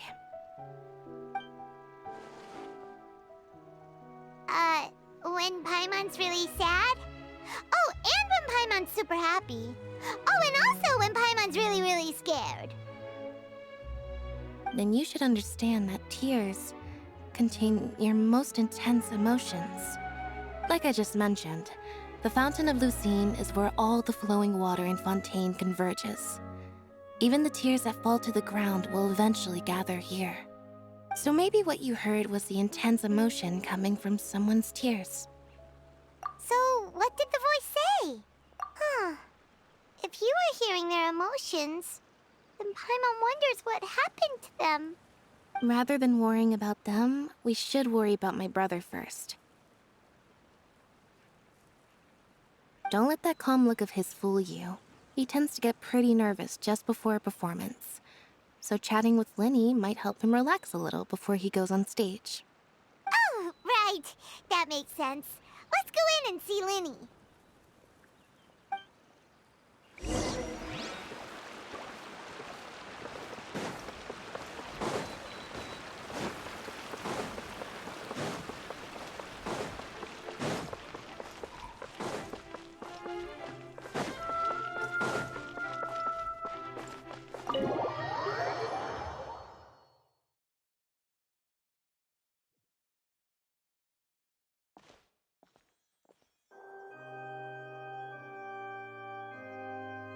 Traveler and Paimon, good to see you. I knew you two would come. Are you kidding? We wouldn't miss it for the world. We've been looking forward to it. I can tell, judging by how early you've arrived. But you're actually right on time. The audience still hasn't started entering the venue yet, which means now is the perfect chance for us to take you to the best seats in the house. Wait just a moment. I'll fetch the tickets.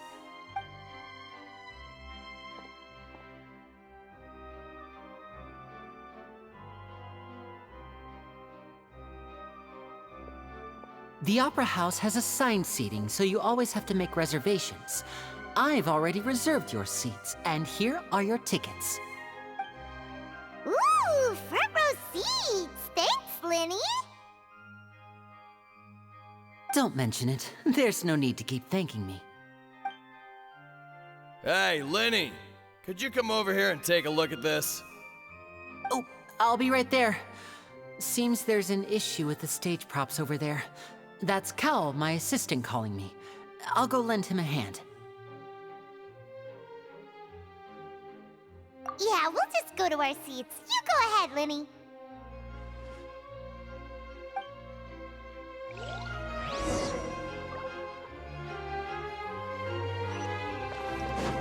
Time to go.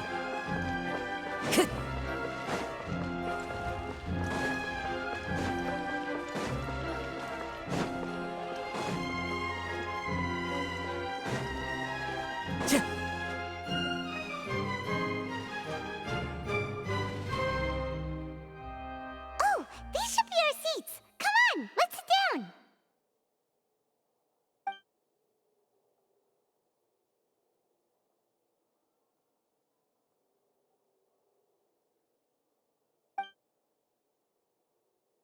Uh...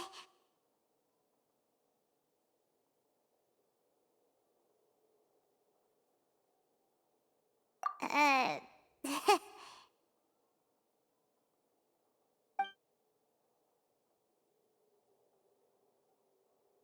Hey, Traveler. Maybe we should strike up a conversation with the person next to us. Since we're sitting together and the rest of the place is practically empty still, it's kinda awkward if we don't say anything. Ah, Paimon. Excuse me, I did not realize you felt awkward. I am terribly sorry. I would be perfectly happy to chat with you if that is what you would like. Oh, so you heard all of that, did ya? Boy, you sure have good ears. Paimon thought she was keeping her voice down. Wait, that's not it. Paimon's sorry. Paimon's the one who was being rude, talking under her breath like that. So let's talk, but, what should we talk about? Oh, Paimon's got it. You're also here early and sitting in the front. Are you a friend of Linny's too? A friend, you say? Well, if Mr. Linney would like to be my friend, I would be more than happy to reciprocate. Oh, so you're not friends with Linny then?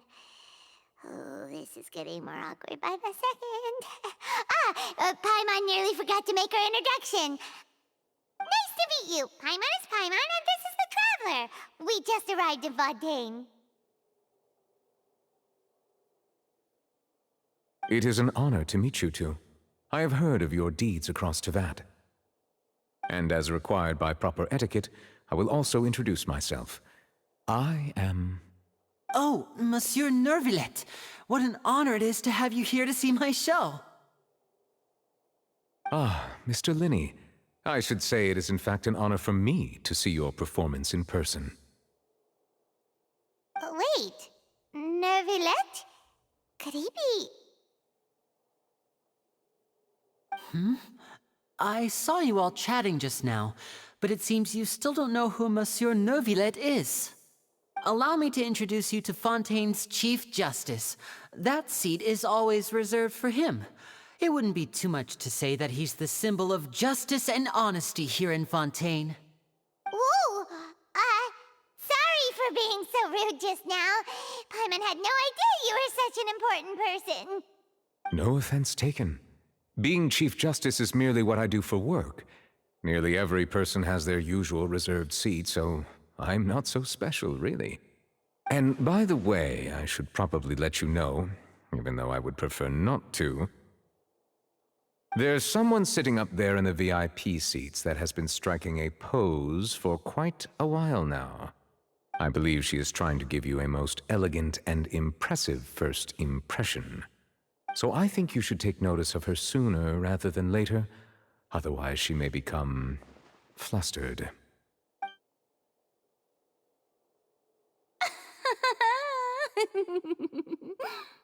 Huh?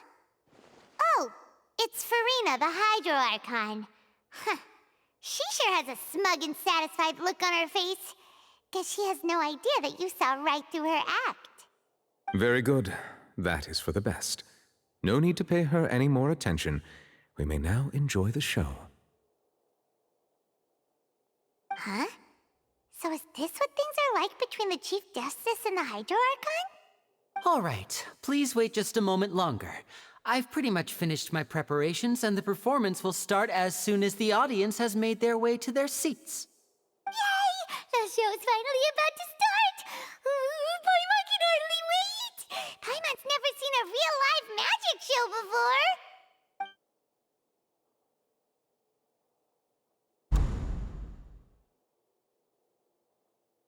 Ooh! They're dimming the lights! The show must be starting!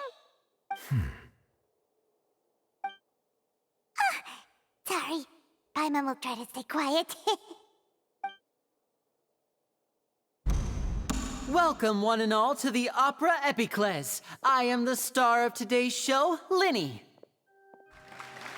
And over here is my sister, Lynette, who will be working as my wonderful assistant. Please, let's give her a warm welcome. Hello, everyone. I know she may seem to be a little sleepy right now, but that's just a sign that she's nervous. Whatever. Now, some of you may be thinking, two vision holders who can freely manipulate elemental powers performing magic is not true magic at all. So, I would like to take a moment to assure you that elemental powers will have nothing to do with what you will witness on the stage today.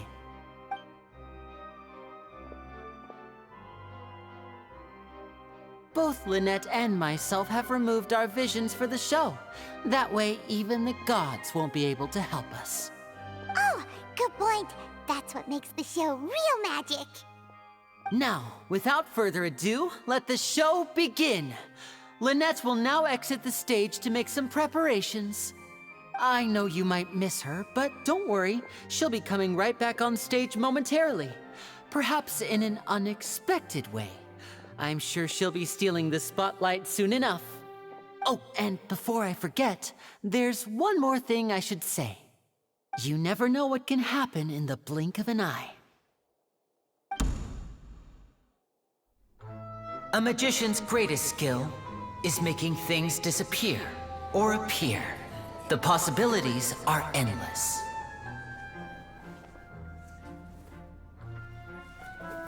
Huh?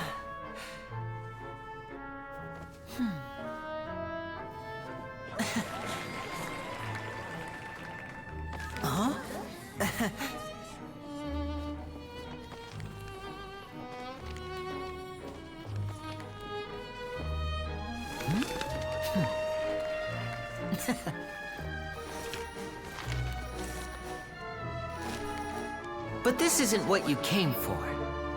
These little tricks, you've seen them all before. So it's time for something truly extraordinary, don't you think? This one's a little tricky.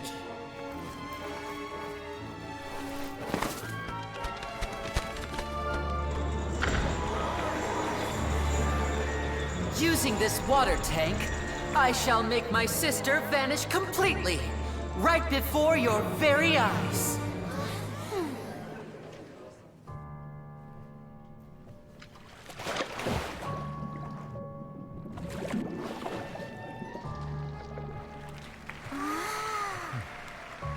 It's actually quite simple.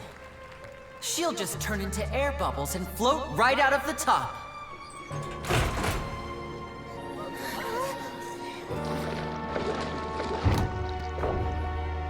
Oh no! I told them to check all the props carefully. With the lid on, even air can't escape. An amateur magician would be getting very nervous right around now. Luckily, it's me on stage, so let me show you what a true virtuoso can do.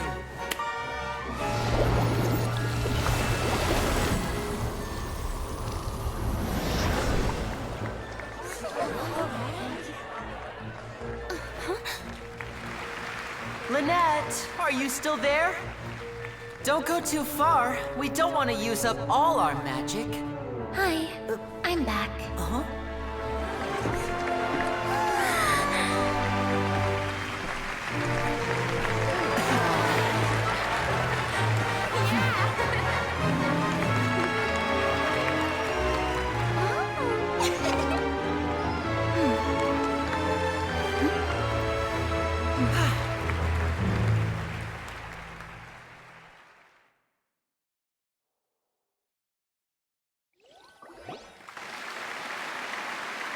Whoa!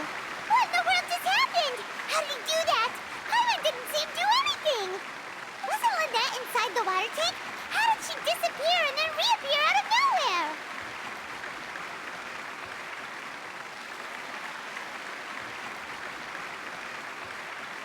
If we could see easily through his tricks, then that would mean that his skills are still lacking.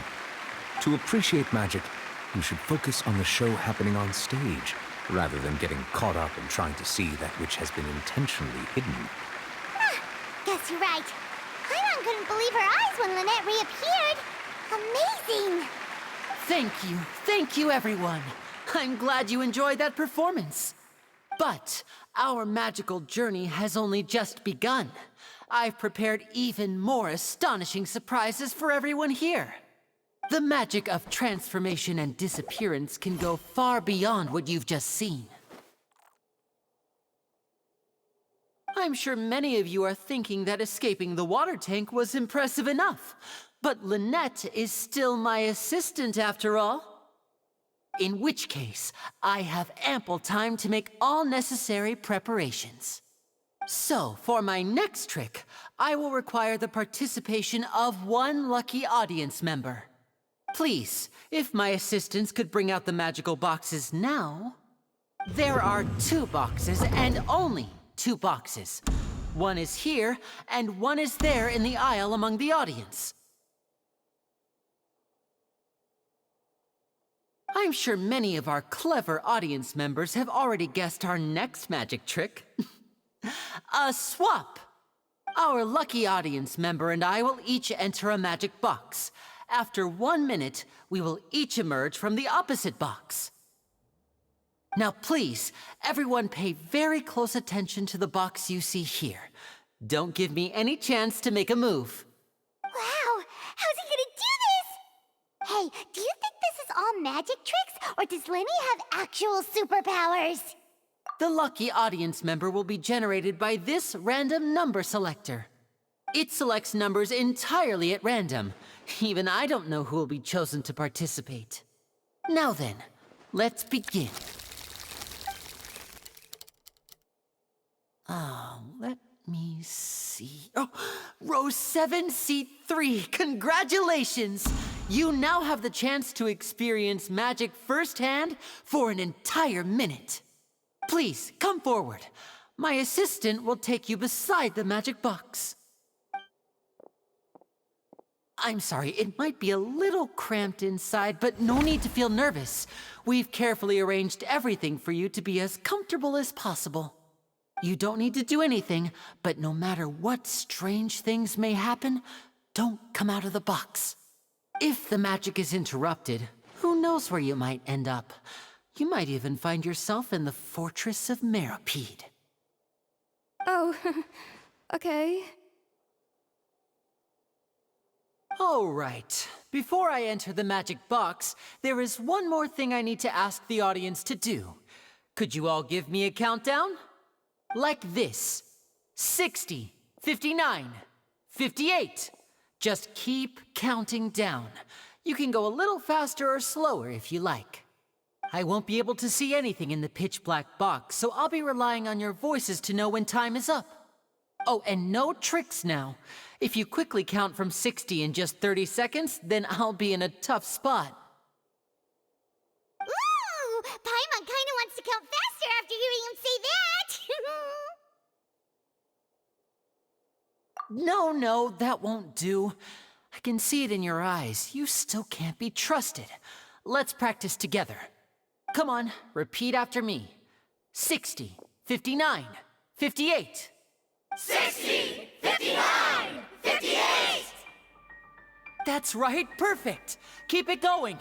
All right, I'll see you all on the other side once you've finished counting.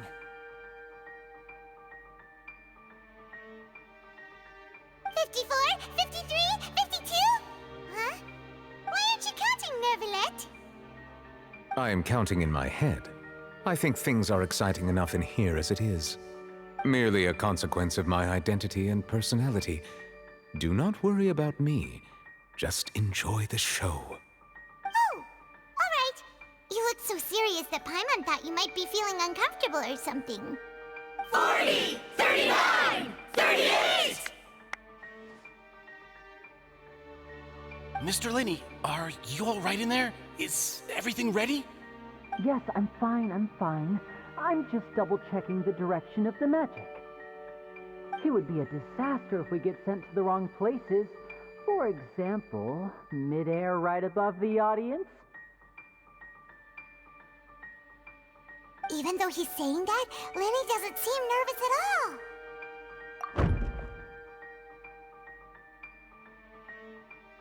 Ah! What was that noise? Did you hear it too? Not sure. Anyway, it doesn't seem like anyone's worried about it. 25! 24! 23! What's wrong, Mr. Linney? I can still hear you moving in there. I seem to have accidentally knocked over a decoration. I'm trying to fix it, but it's pitch black in here. I can't tell left from right. Never mind the decorations. There's no time for that. The show is what's important. No, that's unacceptable. I want my show to be perfect. Don't worry, we still have 20 seconds. Hear them counting? 19, 18, 17! It seems things aren't quite going as planned. I apologize, everyone. It feels like you're all starting to count faster, but that's all right. I know it can be tiring to do such a long countdown. 10 seconds and change is still plenty of time. 10! Almost there now. Whew. Swapping two people is harder work than you might think. Even a master magician like me can't guarantee I'll get it right the first time. Hey, wait! Is this the back one? I can't tell. They both look the same inside. Huh? No, that's not it. I'll try again. 7! Hey, slow down! Honestly! 5, 4, 3, Whoops! That doesn't count! 0!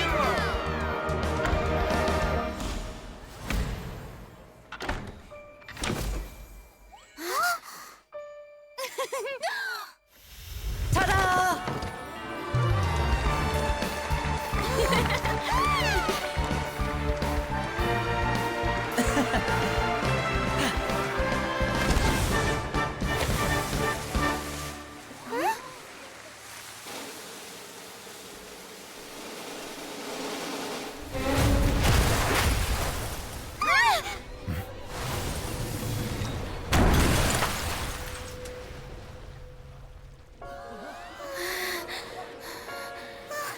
What happened?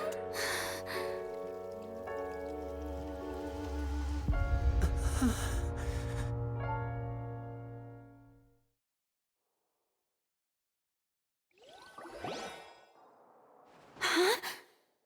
Is this part of the show? Mr. Lenny, you're going to use magic to fix the stage now, right? What happened? Oh no. Maybe this isn't part of the show. The girl was still in that box, right? This performance is over. Medical staff with me. Guards, secure the scene and detain all the performers. Seal the exits. No one is allowed in or out at this time. Yes, that's right. If this was just an accident, then we must investigate the cause. But if this was all part of some scheme, then those accountable will not escape the judgment of the God of Justice. No need to be alarmed, you two. We'll get to the bottom of this soon enough.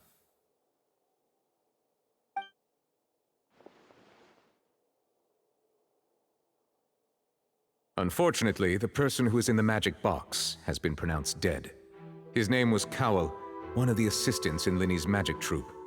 Apparently, the fireworks on stage ignited the ropes that were suspending the water tank, which then caused the tank to fall onto the stage. As of now, we are still not sure why we found Cowell in the box, rather than the guest from the audience. And after an initial search of the area, the guards have confirmed that the girl is nowhere to be found. It appears that this incident was not merely some mishap with the performance. And there are many indications that it is connected with the case of the serial disappearances of young women. The serial disappearances case? That's the case that Charlotte mentioned before. I know the truth. I can see through the whole thing. Really, using such a shallow and obvious mystery as his finale. Did he really underestimate us that badly? I say that our powerful magician, Mr. Linny, is now the prime suspect for the serial disappearances case. Huh? Why me? This whole thing was an accident. No, this all occurred during your magic show, did it not? The missing girl disappeared after being chosen, did she not? The deceased is one of your assistants, is he not? Now that I think about it, that whole speech about magicians making things disappear was nothing more than a provocation, a bald-faced challenge. That can't be right. How can Linny do this? He was in the box on the stage the entire time. We can even hear his voice. Besides, before the show, he told us that he would like to catch the criminal behind the disappearances. He couldn't possibly mean catching himself.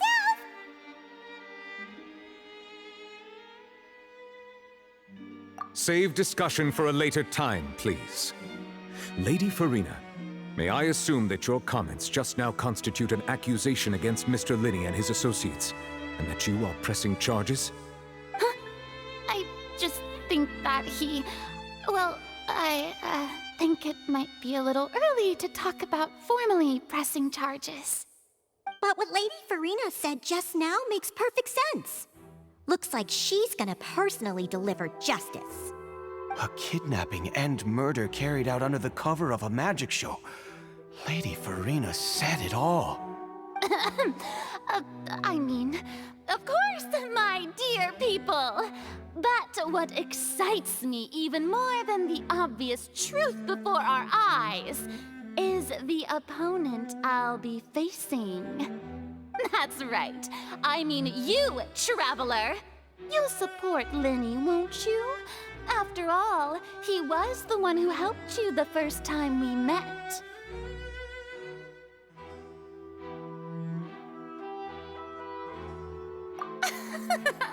Then there's no problem at all.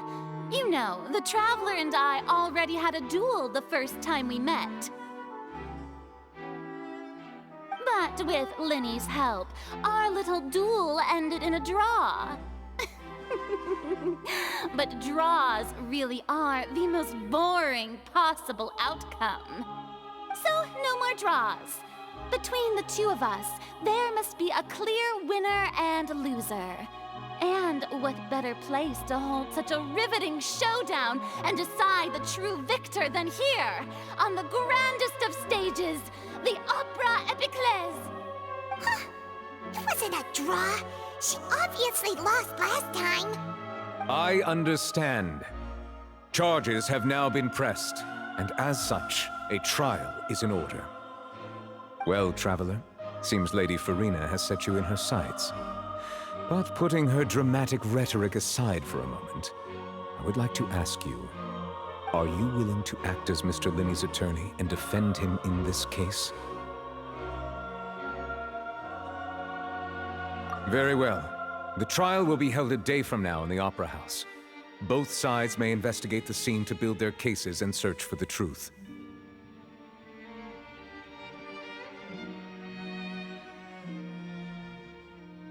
Linney and his troupe are all potential suspects and shall remain within the Opera House. The audience may begin to leave in an orderly fashion once they have been cleared by the guards. A day isn't that long. Let's see what kind of case this big-shot Outlander can build in such a short amount of time. I'm really quite looking forward to hearing it.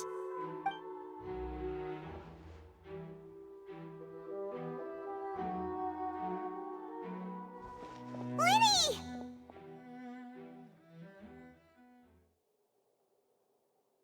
Sorry about everything that happened just now. Were you frightened? Of course! Who wouldn't be scared after witnessing an accident like that? Yeah, I'm a little shaken up myself. How could this happen? And poor Cal. I know you already claimed that you would defend me, but now it's just us talking.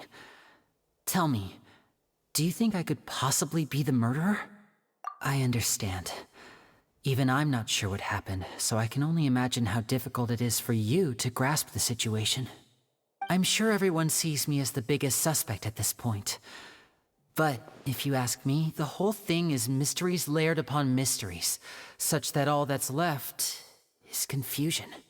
I don't know whether what happened there on the stage was purely an accident or not, and I don't know why poor Cal was in the box. As for how that girl chosen from the audience could suddenly disappear, I'm afraid I don't have any answers either. If someone tampered with my performance, then we need to figure out what they did.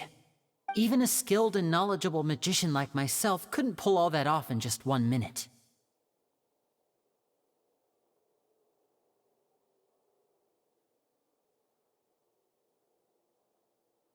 Which is precisely why we need to investigate. As this book says, the could not have happened. Whatever happened must have been that which is possible.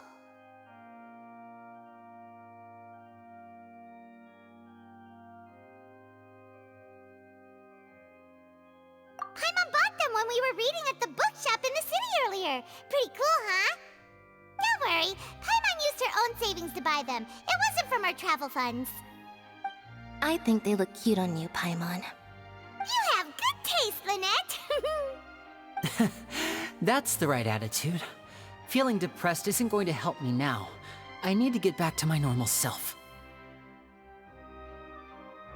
But with the guards watching our every move, it's going to be especially difficult for Lynette and I to prove our own innocence.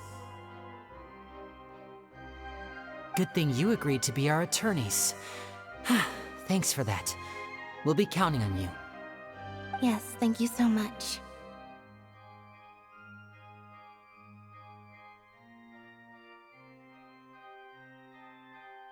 Yeah, just leave it to us. Oh, since we're going to start investigating, Paimon has a question first. Where did Lynette go during the performance? Well, I'm afraid that would involve some of our essential trade secrets as magicians. The secrets behind our magic are past saving, Linny. I suppose you're right. The truth behind our tricks is going to be important evidence that will be weighted during the trial. 'Tis truly a pity. As a magician, our magic show is a work of art. We've poured countless hours and spared no effort in perfecting it. But if revealing our secrets will help you uncover the truth behind what happened, then it will be well worth it. We should go somewhere else if we're going to discuss our magic tricks. We'll go speak with the guards, and in the meantime, you can go investigate the stage and the seating areas. Alright, let's go have a look while the investigation teams are still here. Detective Paimon is on the case!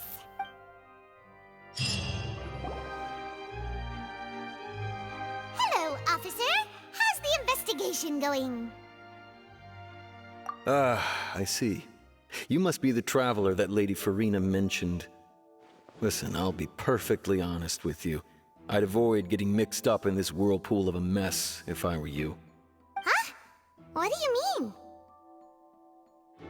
Come with me and you'll see. The deceased is one of Linny's assistants named Cal. Even though he hadn't joined the troupe long, he was hardworking and everyone generally liked him. The assistants are usually in charge of setting up and inspecting the props, as well as assisting with the show and keeping the crowd engaged. As you probably saw when you were in the audience, the water tank suddenly fell and smashed the box with Cowl inside it. This is the real mystery. We've already searched the scene and were unable to find any traces of the girl. However, if you look carefully, the box was positioned directly under the water tank. The ropes holding the tank were then burned by the pyrotechnics on stage, causing them to snap. All these factors lining up so perfectly makes it hard to see this as a mere accident. If anything, the more logical explanation is that the whole incident was intentionally planned, and Linny is the most likely person to have access to all these areas. But he doesn't have a motive! Are you both good friends of his? Well, you can't say we're good friends, but we've known each other for a little while. So in just a short time, he was not only able to win your trust, but even convince you to act as his attorneys. I know there's no such thing as magic. The real trick of a magician is holding the audience in the palm of their hand. I've seen a lot of cases, and I can tell you that people are the least reliable kind of evidence.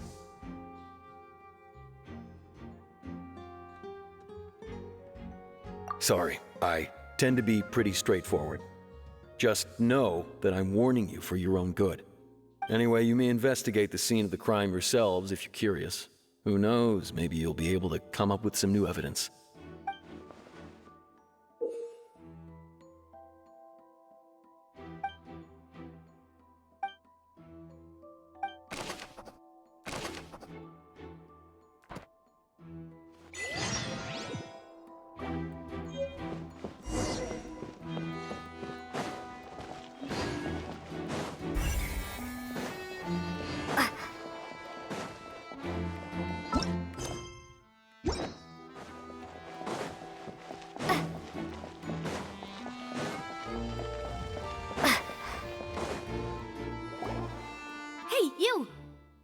both of you. Over here.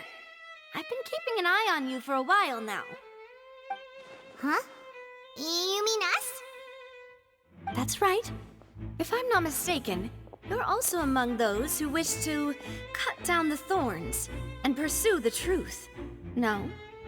And by the looks of it, you're not from Fontaine. Well, you're right on the moor about that one, but who are you?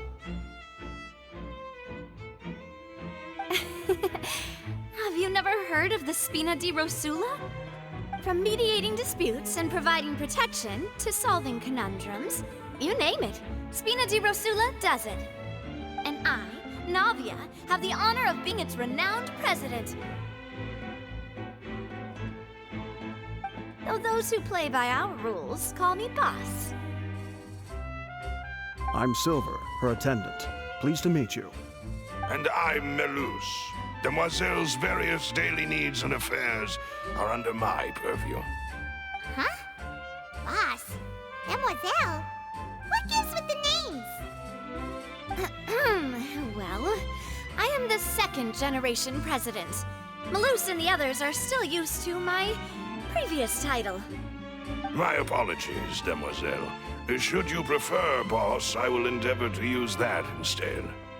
No, no need. You don't have to call me boss. Just Navia is fine. Okay, if you say so.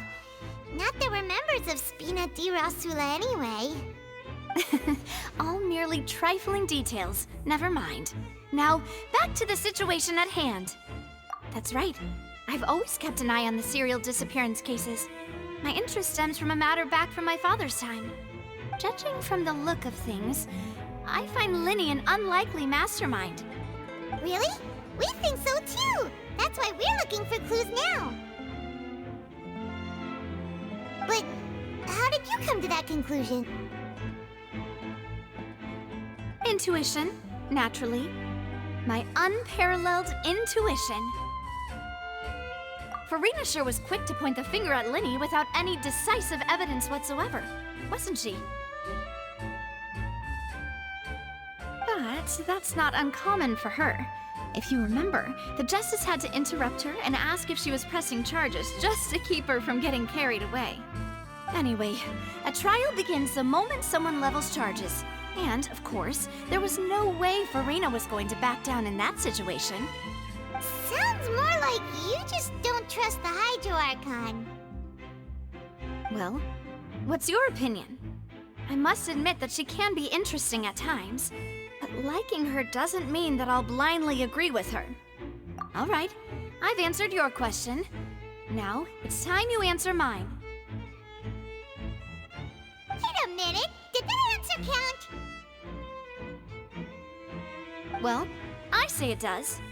But don't worry, you won't hear any pointless questions from me. In your opinion, do you think it's right to treat a trial like it's an opera?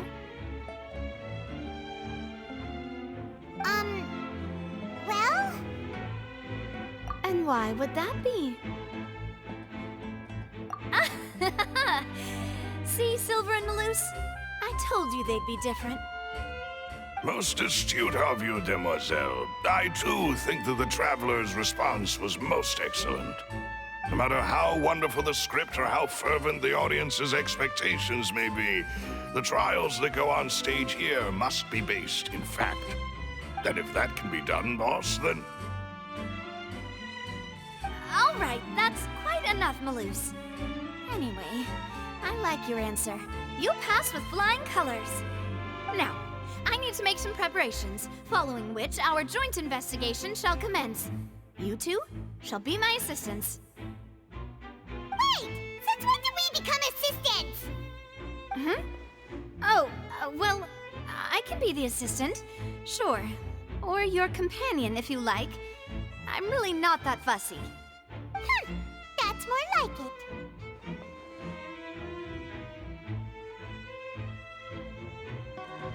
Far be it from me to brag, but I believe that Demoiselle's intuition will be instrumental in uncovering the truth. You wish to save a friend from false accusations, and we wish to unravel the disappearances. In this sense, our goals are aligned.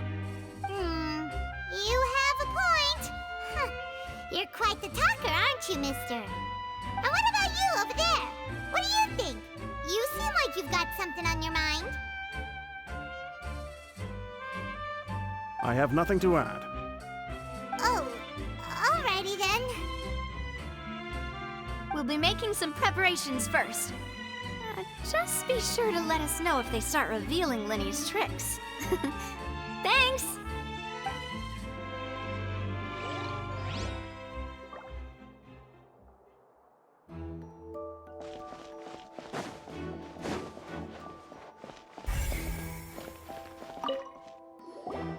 Sorry, but no one can freely enter or exit the Opera House at the moment.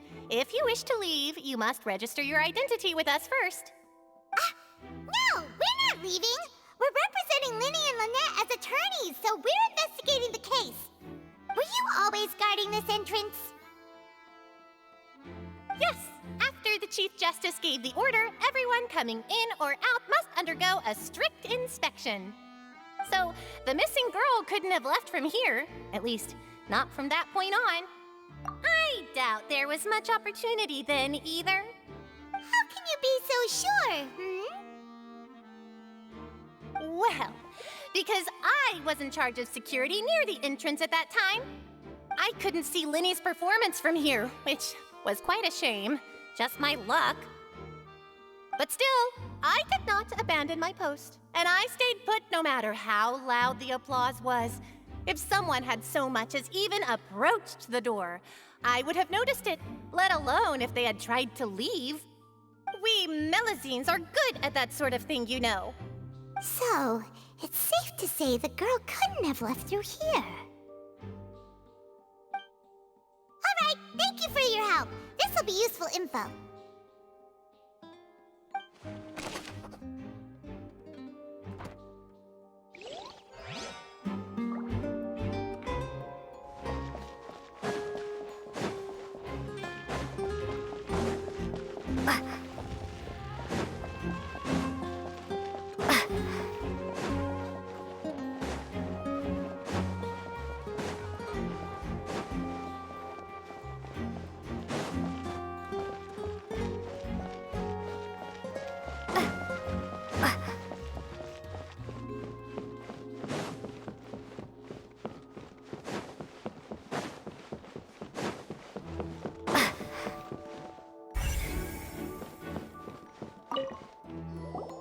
So this is the rope that broke and caused the water tank to fall.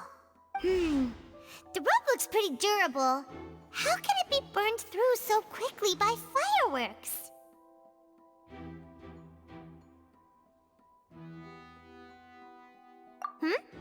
Why are you suddenly so serious, Traveler?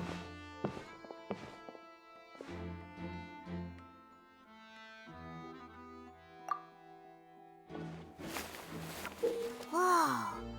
Look! This bit is made from different material! Most of it was burned away, but there's still a little bit of it left. Huh. So if a rope meant to hold something was made with that kind of material in it, then that means... Wait! Why don't you write all this down? Let's take notes!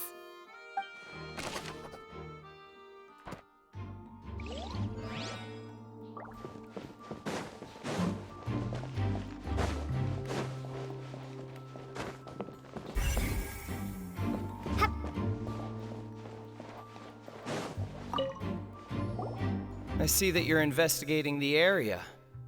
Well, it just so happens that I'm interested too. If you find any new and interesting leads, be sure to share them with me, alright? We don't have too many thoughts yet.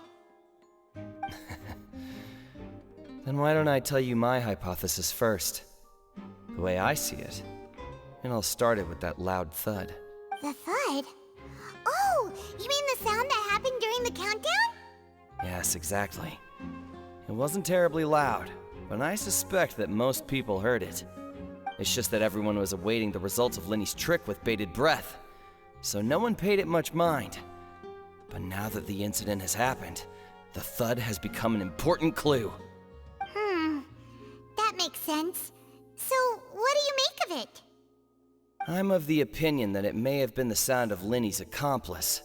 Lynette, perhaps. Jumping atop the water tank or something like that.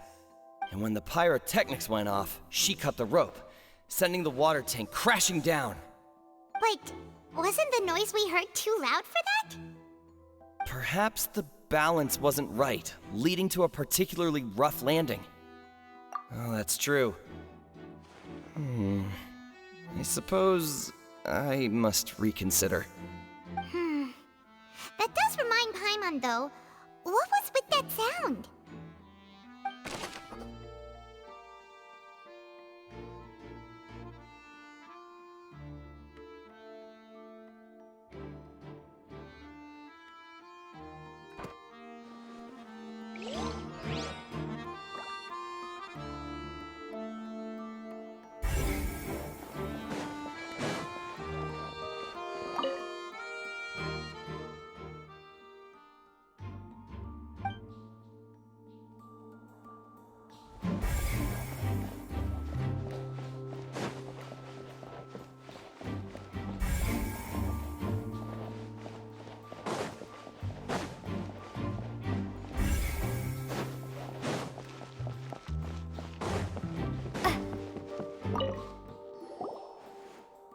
The investigation team has some new findings. Turns out there's an issue with the random number selector after all. See, I told you. What if the machine picked some big guy's seat? You think the murderer would have still made his move then? Sorry to interrupt, but we're helping Linny and Lynette with their side of the investigation. What were you saying about the number selector? There's something wrong with it? You're trying to help them? That'll be a tall order. Linny used the machine to pick a random member of the audience during his performance, right? The lucky girl that later disappeared. Well, we thought there might be a serious problem with the machine, so we had it taken away for further inspection. It turns out that the seat number it picked wasn't random at all. The machine picks that same number every time. I'm sure you already know that you have to make a reservation in advance to get a seat, regardless of whether it's a trial or some performance. In other words, Linny knew who would be sitting where from the very beginning. That much checks out. Linny reserved our seats for us, too. Bet you see why I was saying it'd be tough to make a case for Linny. Even though it's bad for Linny's case, Paimon had better write it down.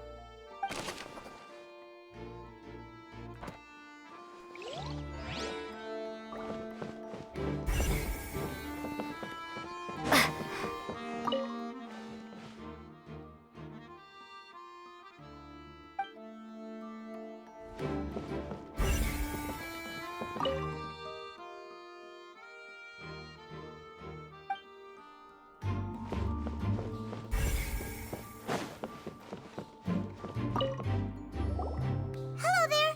What are you investigating? Oh, this location has also been cordoned off because the Magic Troupe members are currently considered prime suspects. The investigation team is still collecting evidence. The seats were all booked in advance, so we were able to deduce the missing woman's identity by checking the guest list. Sure, it's not like this is confidential information. We will publish it later anyway when we petition the public to help us find the missing person. Her name is Halsey. She's a painter from Fontaine who's made a bit of a name for herself. Apparently, she wasn't a regular at the Opera House, but she'd been feeling some pressure with her work lately, which made her decide to come see the magic show. The Magic Troupe members all claim not to know her. We have looked into her social connections. It seems that she has no personal grievances or conflicts of interest with the suspects. Simply put, she wasn't related to the Magic Troupe at all, which matches the features of the previous serial disappearances. Were the victims of previous cases also chosen at random? That's how it seems to us, in any case. Apart from the fact that they were all young women of around the same age range, there really weren't any other connections between them. Okay then. No need to be so formal. If you do happen to see the missing girl, please be sure to contact us. It is of utmost importance that we get to the bottom of these disappearances.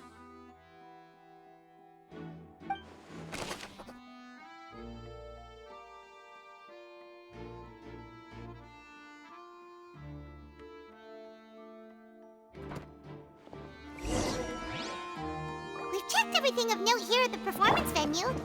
Paimon wonders how Lenny's discussion with the guards is going. Let's go see, shall we?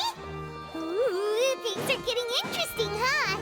We're about to see how magic is made. Understood. Then I will be going with you.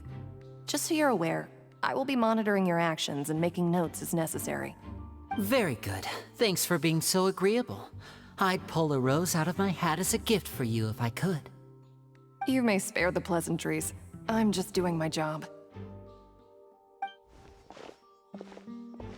You've arrived. Who's this? Me? I'm Spina di Rosula's guardian angel.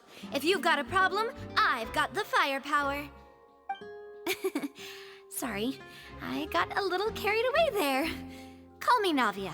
I'm a partner of theirs, and will be helping investigate this whole situation. And these are my companions. Would you mind if they join as well? Fine by me. Oh, new helpers? I would be most grateful. Well, let's just say we're tagging along. It's not every day you get to see the secrets behind magic performed on such a large scale. I appreciate your kind interest. Come with me. We'll be heading below stage.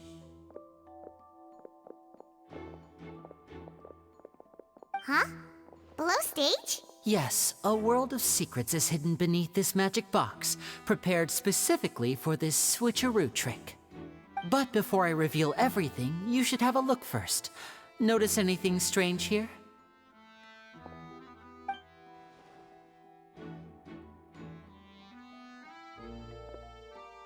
I'm not trying to be dramatic. Remembering the details of a trick will help you understand the methods used to perform it more easily. Huh. Weren't there balloons and other decorations here? Where did all that go? Ah, good eye. That said, you're still far from discovering the answer. The back? You mean the inside of the door? What's different about it? Paimon didn't notice anything. Very good indeed. I thought you might not be able to catch that, given that you were sitting in the first row. The back of this door was patterned. Those patterns are now gone, replaced by a smooth wooden board. So, if you put 2 and 2 together, what do you get? Exactly. All right, let's go. I'll tell you how it works as we head down. Oh, so there was a passageway under the magic box! I knew you'd figure out most of it as soon as you saw this place. The 2 magic boxes are positioned right above the 2 entrances of the tunnel. See this flatbed trolley? The box with the lucky audience member in it would be shuttled over to the other side using the trolley. This trolley can raise and lower and even rotate, ensuring that the box will face in the right direction. I see. So that's the purpose of the box inside another box. Precisely. The inner box would descend after the audience member was put inside and be moved along the trolley, all while the outer box would remain on stage as if nothing had ever changed. So that's how you did it! Once the box was lowered, the trolley would store some energy through this device here, with which it would complete the rest of the steps. The audience member would only be able to feel some slight movements in the dark, and by the time she walked out, she would already be back on stage. Right!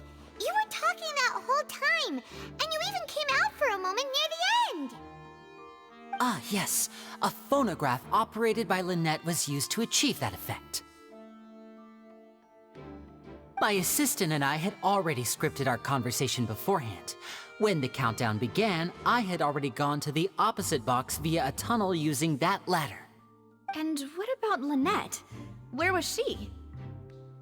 I was in the mezzanine space in the back of the box. Oh, interesting! That's how we were able to coordinate Linny's lines with the assistant. And by the way, I was the one who walked out of the box at the end. I mean, we are twins. All it takes is a change of clothes and no one can tell who's who. And that's my favorite part of this trick. Only Lynette and I can perform it. So that's how it all worked! Wow! Every detail you revealed was more amazing than the last! Lynette would briefly walk out of the box and then go back in, jumping into the tunnel and escaping before the box on the trolley could finish ascending. And then I walk out of the other box in the audience area, and the trick would be complete. The operative word here being would. But as you saw, Cal was in the box, not our audience member. She, on the other hand, mysteriously vanished. We really don't know how that happened.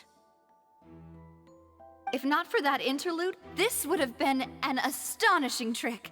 I probably never would have figured out how you pulled it off.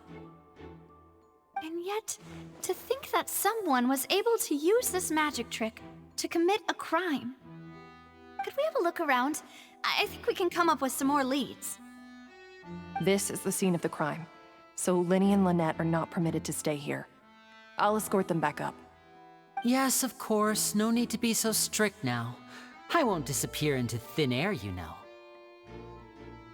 Thanks, everyone. We're counting on you.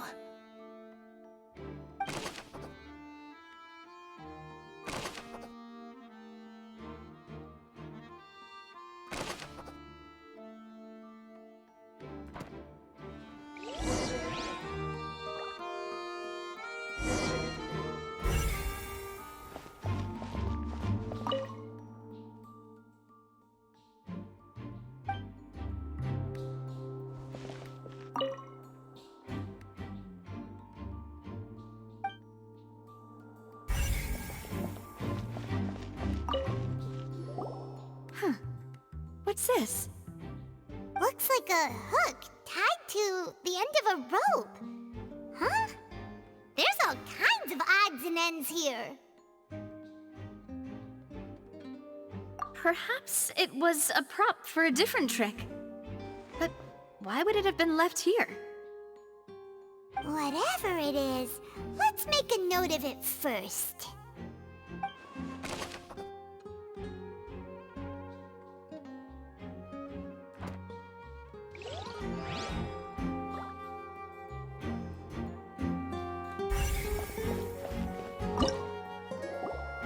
The floor is wet. Please be careful not to slip. Speaking of which, why would there be water here? Oh, Paimon knows! It's one of those tricks where you pour water into a jug and then flip the jug over only for the water to disappear? And here's a broken vase. Huh. Did the trolley knock it down while moving? That can't be. The troll... Let's note this down too and think about it later.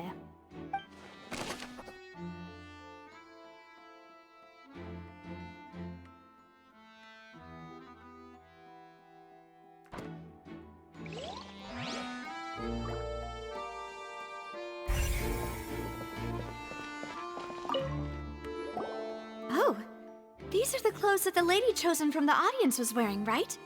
Her clothes are here, but she's nowhere to be found. Right! And do you really need to do that if you're kidnapping them? Ugh, this is so confusing. Paimon doesn't want to be a detective anymore.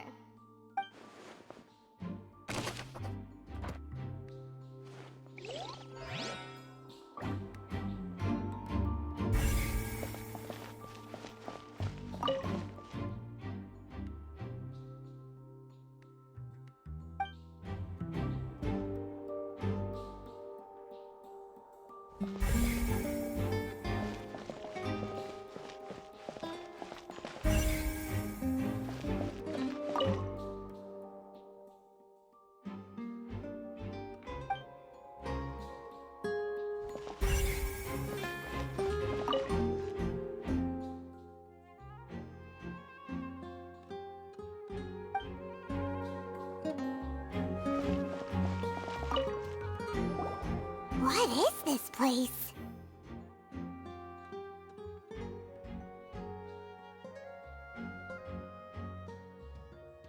It seems someone could fit through here. Huh. Could this have been the suspect's escape route? Alone, perhaps. But if they had to pull another person with them, the space would be too narrow. But there are no other ways in or out of here. Oh, you're right! Let Paimon write that down.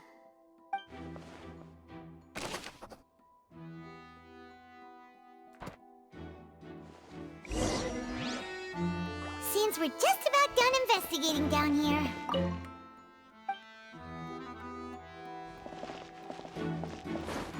Yes. Let's head back up.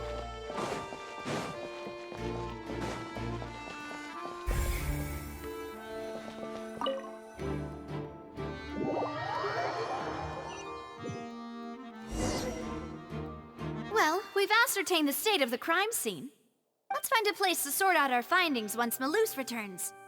It seems to me that there are several things that don't add up here.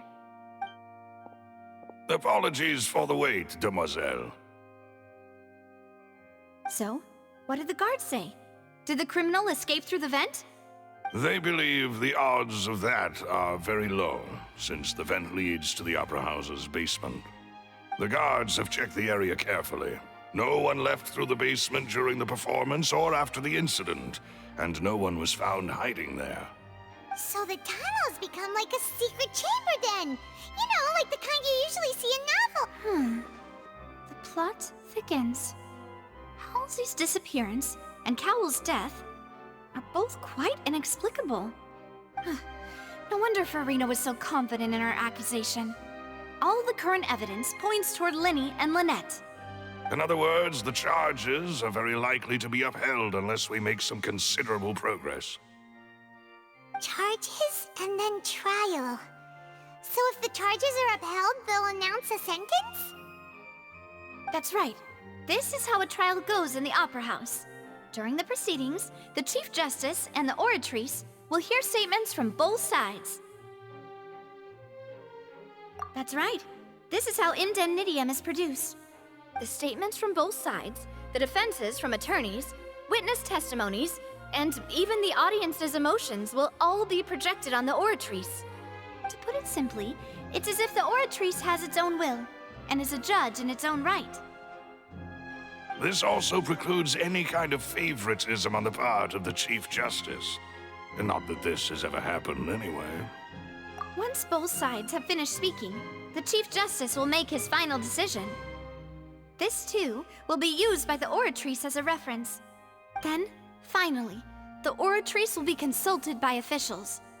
The result it returns is the will of justice itself. Huh? So that machine is the one that actually decides? Paimon thought Neverlet called the shots.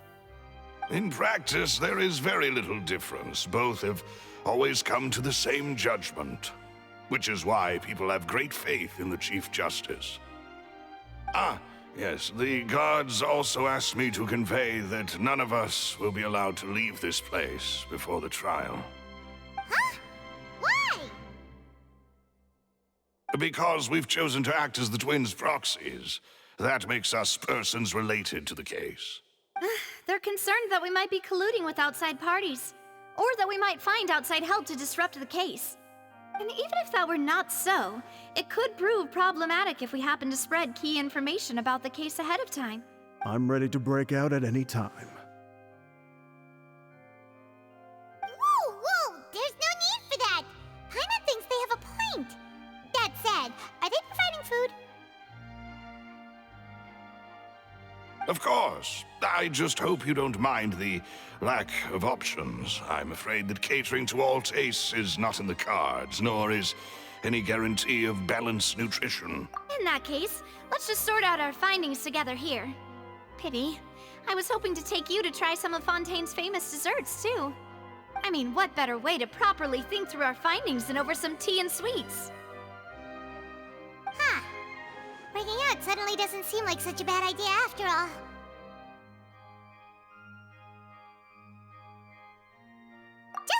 Just even if there are no snacks. What do you mean, no snacks? Of course we'll have snacks. If we cannot buy some, then we'll simply make some. Huh? Here? But how? Understood, demoiselle. Everyone, please come with me.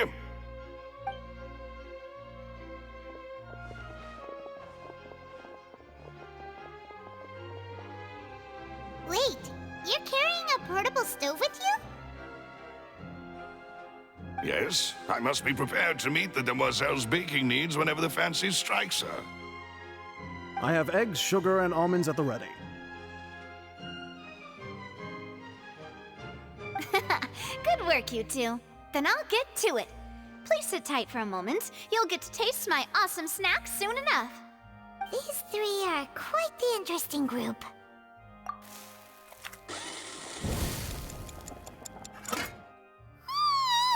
And Paimon thought it smelled good while it was still in the oven! Oh, it's even better now. Paimon can't stop drooling. From the way you had these two guys carrying all that stuff around, Paimon thought you'd have them do more during the baking process. But you ended up doing the entire thing by yourself! Beating the egg whites, grinding almonds, everything! I was applauding. And I was giving encouraging smiles. Paimon was just thinking, aren't you worried about getting your fancy dress dirty beating egg whites and baking like this? Well, I don't think it's carved in stone anywhere that fancy ladies can only read books, sip tea, ride horses, and play the piano. I just really enjoy making snacks. Don't underestimate beating egg whites, by the way. It's a real arm workout. You also need to beat them to just the right consistency, or your macarons will crack. Anyway, give these a try, fresh out of the oven. There's 3 for each of us. Only 3? Well, eating too many sweet treats might send all that sugar to your head. You wouldn't be able to think clearly about the case on a sugar rush, would you? Tea is ready to be served as well. This is Demoiselle's favorite, strong black tea with a floral fragrance that clears the mind and lifts the spirit. No need for concern. I'm merely doing as I should.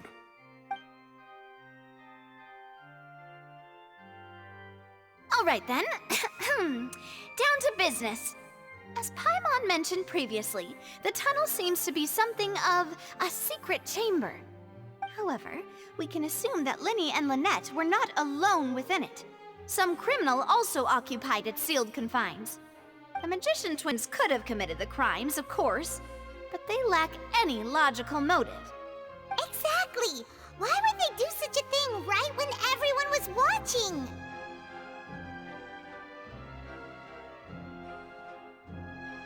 The flower vase and the thud we heard during the performance could indicate some altercation between Halsey and the criminal in the tunnel, resulting in the shattering of the vase, the discarding of her clothes, and her abduction. Perhaps the criminal thought that since she was chosen from the crowd, she would be too easy to identify if she was still wearing the same clothes. Paimon thinks that makes sense, but the real trouble is...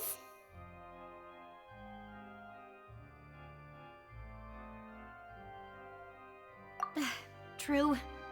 None of the clues we found thus far support the existence of this third person. But the only people left to consider are both technically victims, whether it's the missing girl, Halsey, or poor Cowell. Huh. Could Halsey have secretly made modifications to the magic props in order to murder Cowell before making her escape?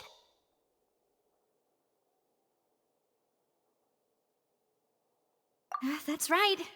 And even if she had tampered with the setup, she would need to understand the entire trick to pull it off. Nor does she have any motive. The guards said that she has never had any dealings with the Magic Troop's members. Were we not thorough enough in our search? From the sound of things, this is turning into an impossible case. Your macarons are amazing though, Navia. They smell great! They're nice and crisp and super sweet! They are are my specialty after all. And I see you've already had 5 of them. What? 5? Oh, that can't be right. Paimon only counted 3, honest! Please don't worry about it. At my age, a few less sweets might actually be a good thing. No. Being greedy is one thing, but Paimon knows how to count. Besides, Paimon knows that if she ate too many, then others wouldn't have enough.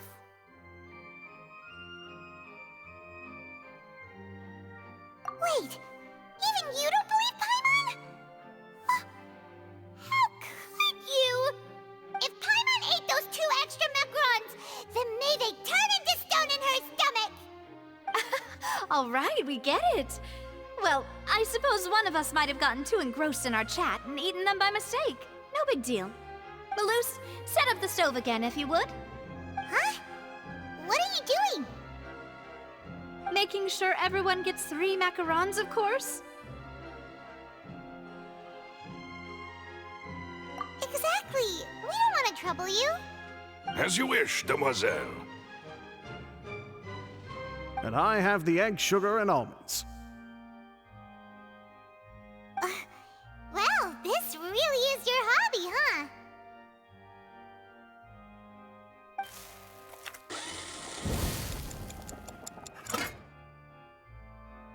Well, that's it for snack time.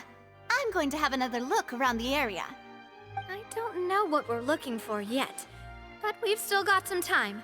As attorneys, I suggest the 2 of you think the case over again.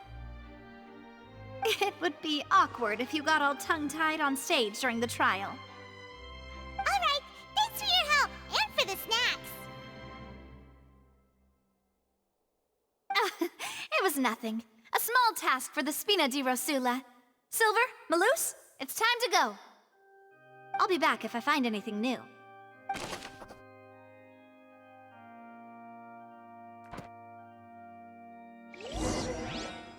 All right, it's time to put our heads together.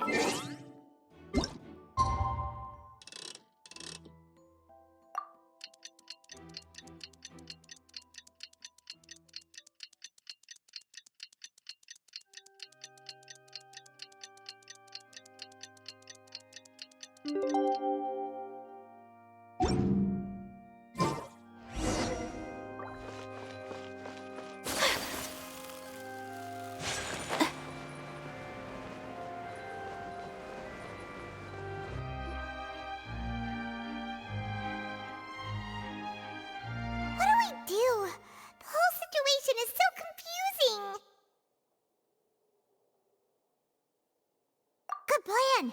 Impossible things don't just happen. We'll get to the truth one way or another. Just relax. Even if everyone else suspects Lenny and Lynette, at least we will be supporting them from the stands. Besides, I doubt Farina understands any more about what happened than we do. Thanks, Navia. Well, we'll be going then. Best of luck to you.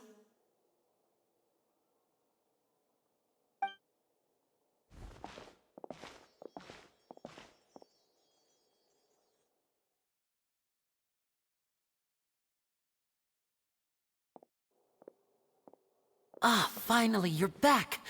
Well, how did your investigation go? To be honest, you might be disappointed.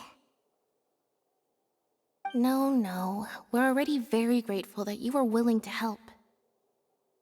Well now, don't you all look disappointed? Don't tell me that your investigation came up empty-handed. That was to be expected, of course. The guilty can never produce proof of their innocence.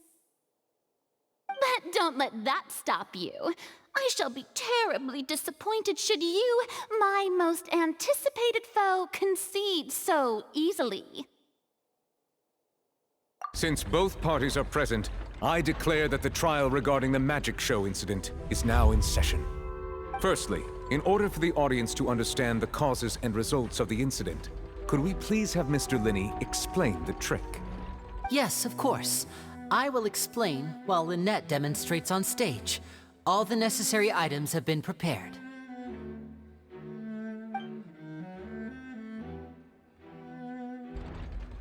Thank you, Mr. Linney.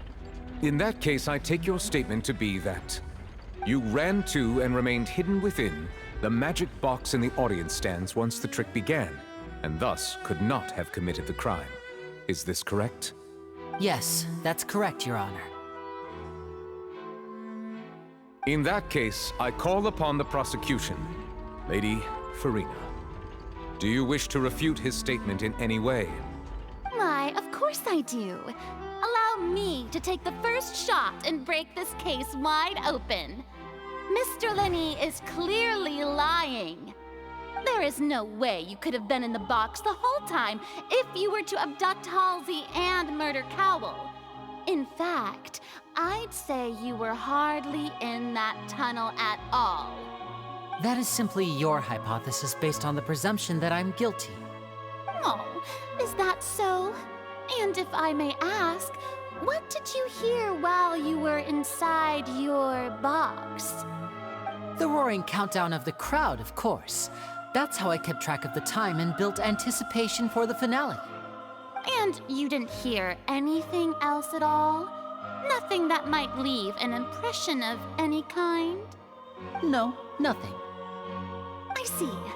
But when the count reached 30 seconds or so, there was a thud. One so loud that I believe practically everyone heard it. Huh? Hey, hang on! Something's not right here.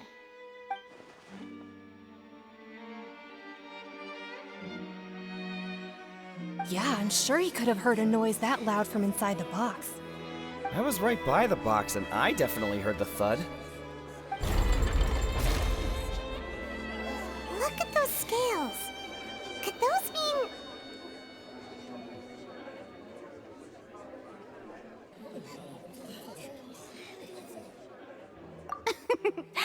Well then, ladies and gentlemen, allow me to use the words of the magician himself.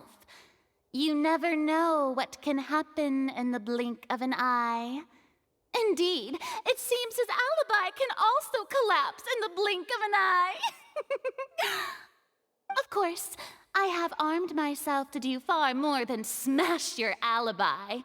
Confidence cannot go unfounded, and my foundations are rock solid. Tell me, aren't you and Lynette actually from the House of the Hearth? The House of the Hearth? No wonder they did something like this. So the serial disappearances were the Fatui's doing. Now it all makes sense. I've got a feeling that what happened on stage probably wasn't just an accident. That's irrelevant. Our identities have nothing to do with what happened. Indeed.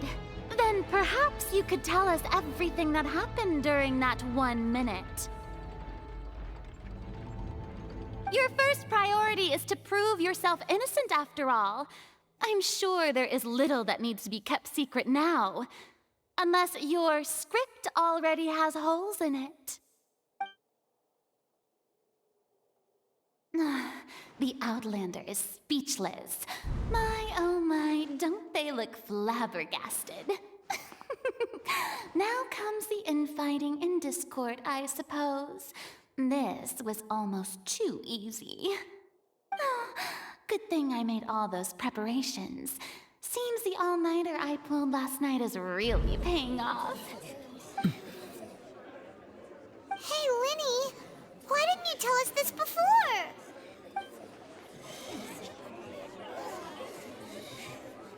Order! Order! Mr. Linney, allow me to re-establish the facts. Lady Farina has raised 2 points. First, when the thud was heard in the Opera House, you were neither in the box nor the tunnel.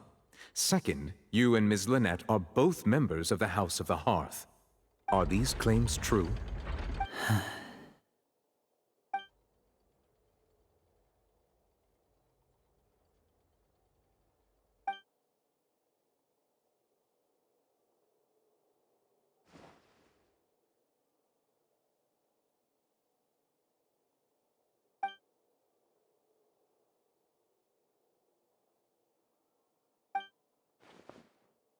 Please answer my question, Mr. Linney. I'm sorry. Yes, they're true, Your Honor.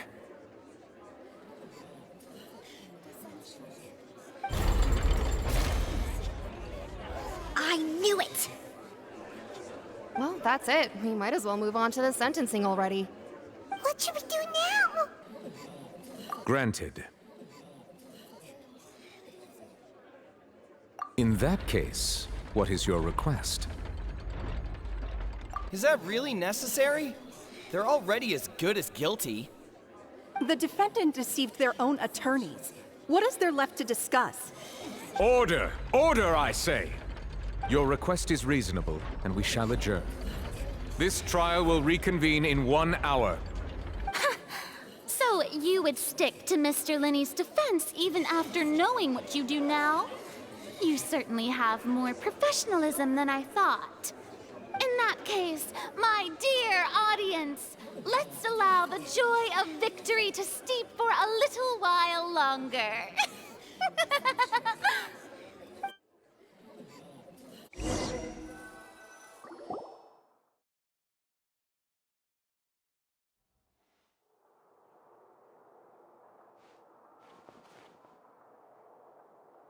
Well, this is awkward.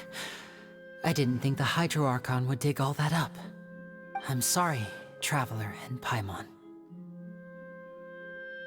Yeah, sorry. Paimon doesn't know where to start. We trusted you two. We based our entire reasoning on the assumption that you weren't bad guys. Not to set the wrong tone or anything, but Paimon's really mad! I'm very sorry. I know you're angry, and reasonably so, but please, let me explain. I know you've clashed with the Vitui several times before. I wouldn't be surprised if just hearing the word is enough to make you upset. But our organization is very, very large, and the Harbingers have very different personalities and goals. Right now, we want to save people. As many as we can. That's right. I'm sure we're on the same page when it comes to this nation and the disaster that its people might face. I knew if it weren't for our respective identities, we could become good friends.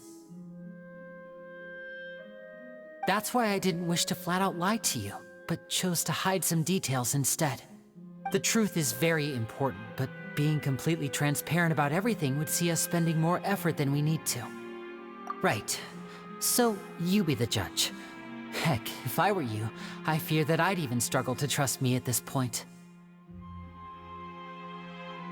You met a Fatus who works as a magician, a trickster by trade.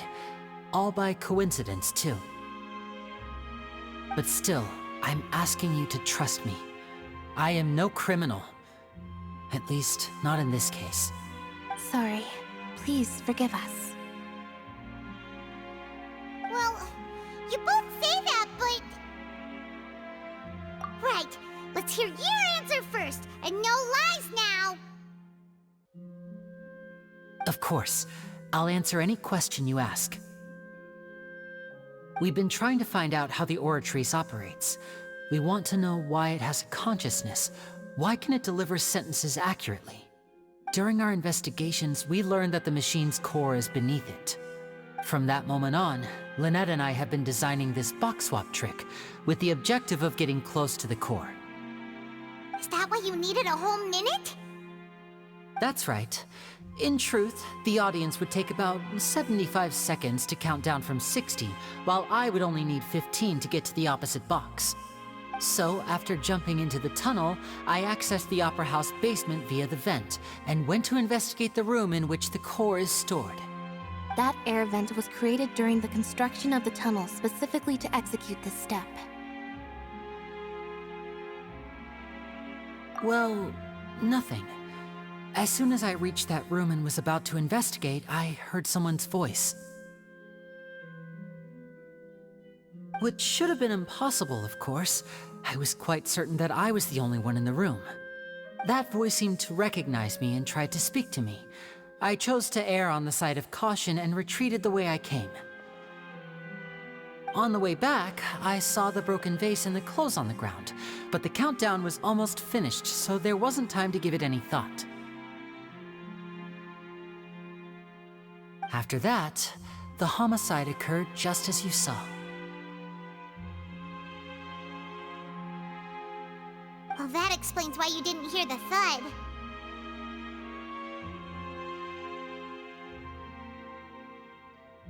Because of that prophecy I told you about, of course. We must know all we can about this nation's secrets in order to deal with that prophesized crisis. That's the only way we can save everyone. So, there you have it. The whole truth.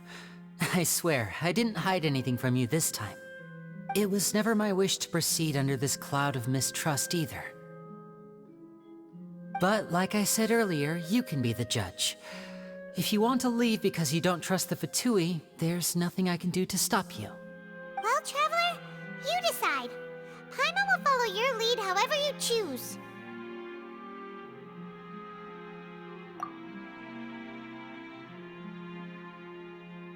Okay, thank you.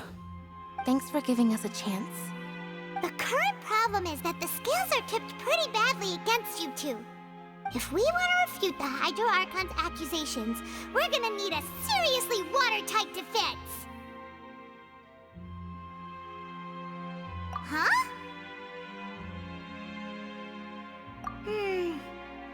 Oh, Paimon thinks she gets what you mean.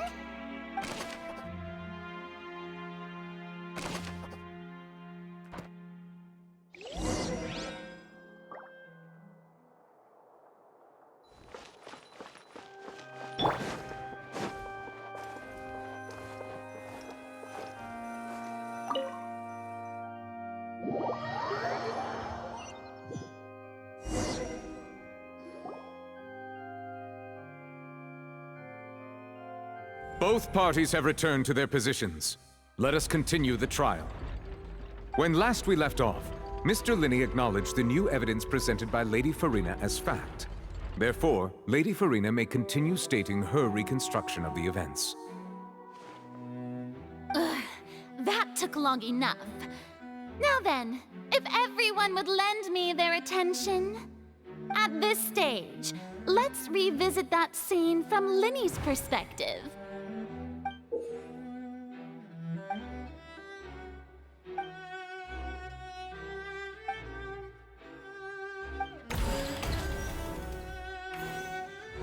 As the countdown began, he entered the tunnel. When the flatbed trolley passed, he opened the box and got into an altercation with Halsey, which caused the loud thud. He did not realize that this sound could be heard by everyone in the opera house, which is why he claimed earlier that he could not hear the sound. Finally, he used the vase to knock her out, before making her change clothes to prevent others from recognizing her. At this time, Cowell arrived in the tunnel, having heard that strange noise, and caught Linney red-handed. So Linney proceeded to knock him out too before stuffing him into that box. Afterward, Linney passed the unconscious Halsey to his accomplice through the magic box in the audience stands, before operating the devices such that Cowell's death would be ruled an accident. And there you have it. That's the truth behind what happened. Does the defendant's side have any objections to Lady Farina? The key to refuting Lady Farina is the order of events.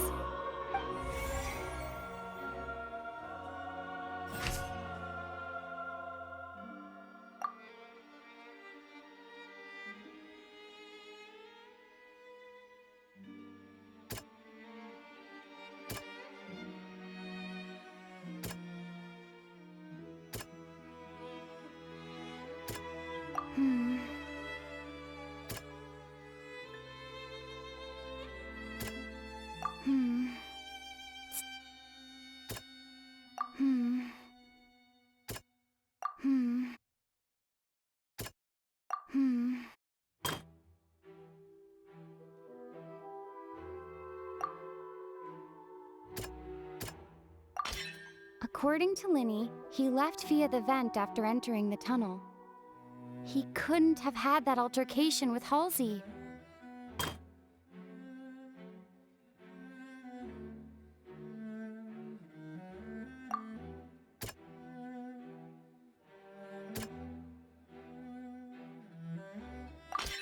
Linny went to the room that contains the Oratrice's core. This is the actual truth.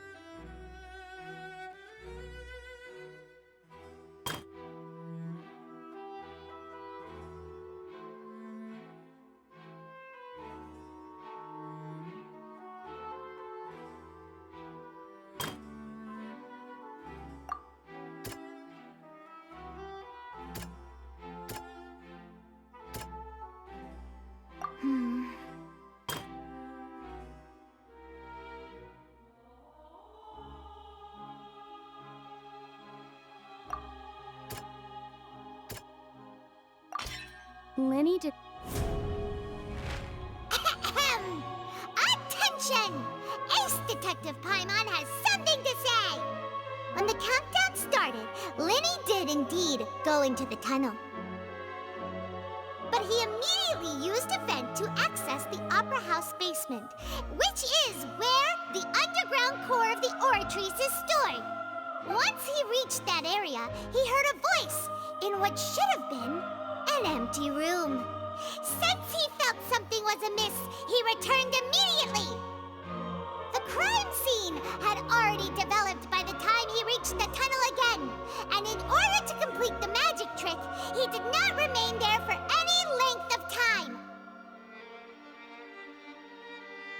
Finally, he reached the surface, and that was when the accident happened from his point of view. Therefore, he's innocent.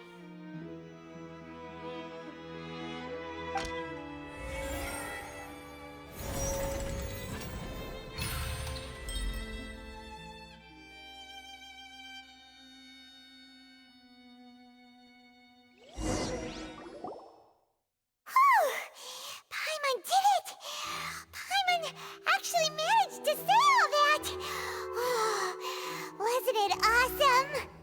In other words, you believe that he knew nothing of the incident? That's right!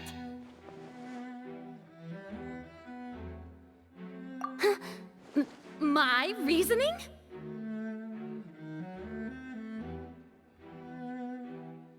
If that's the case, then if Carol hadn't entered the tunnel, who was the entire setup meant to kill? Assuming that what you say is true, Linny only needed to kidnap the young girl to cause a new disappearance case. What would the point of killing someone on stage be? Oh, they have a point. That's right, you tell him! And that's why they're partners of mine. They've managed to turn things around. Oh, well, your denial is very strident, I'll give you that. But what proof do you have to back your claims? Of course I do. If he had been in the magic box the whole time, how could he have not heard that sound? Why do you ask? You're saying that he wasn't?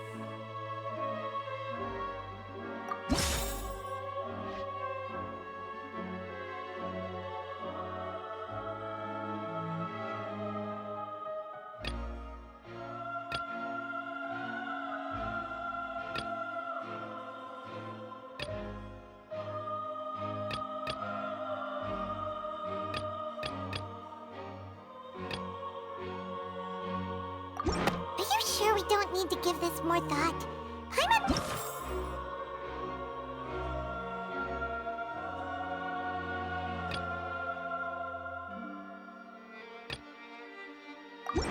That's right! Linny wasn't in the box or in the tunnel. That's why he didn't hear anything strange during the performance. This means that when the crime happened, Linny had already entered the basement via the vent. The same clue you used to disprove his alibi has now become the best proof! Ha ha! How do you like that? Well played. To think you'd use such logic. Well then, if it wasn't Linny who committed the crimes, then who was it?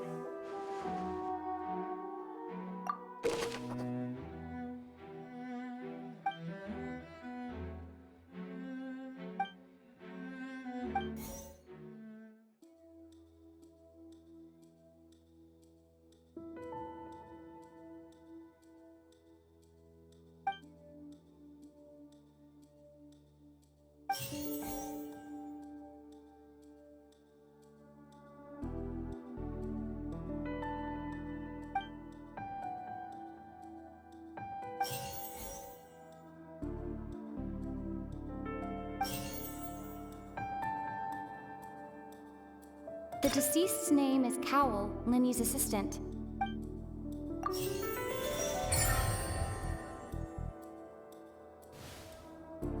Huh?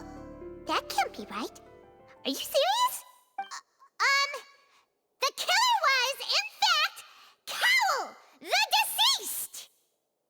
Oh, is that so? How interesting! Let's hear your reasoning then. What I must do next is recreate the truth. What Cowell did, and how he went from would-be perpetrator to victim.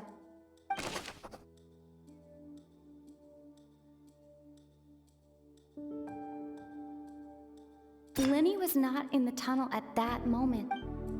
It would have been tough for both people to fit into that vent. Linny was not in the tunnel at that moment, which gave our criminal ample time. The sound we heard may have come from a clash between the missing Halsey and the criminal. Halsey's clothing was in the tunnel. So, the deceased's name is Cowell, Linny's assistant. No one entered or left the opera house through its entrance. The sound we heard may have come from a clash between the missing Halsey and the... Halsey's clothing was in the tunnel. No one entered or left the...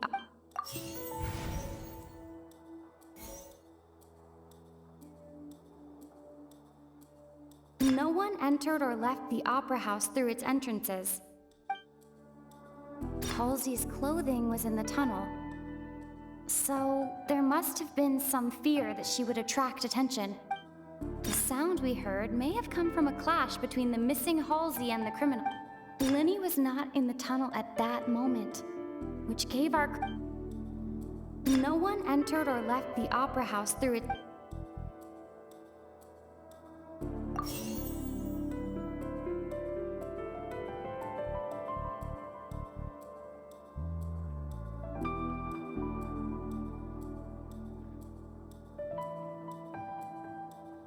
The sound we heard may have come from a clash between the missing Halsey and the criminal.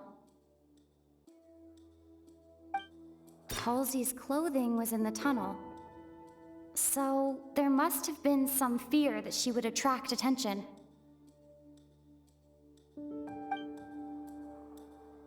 No one entered or left the opera house. The sound we heard may have come from a... Linny was not in the tunnel at that moment. It would have been tough for both people to fit into...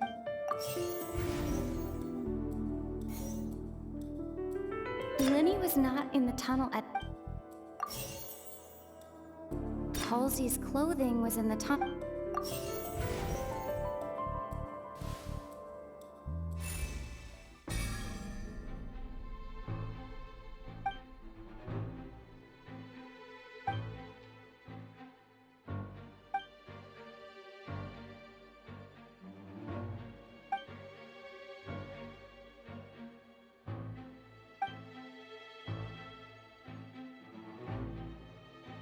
What's wrong, Traveler?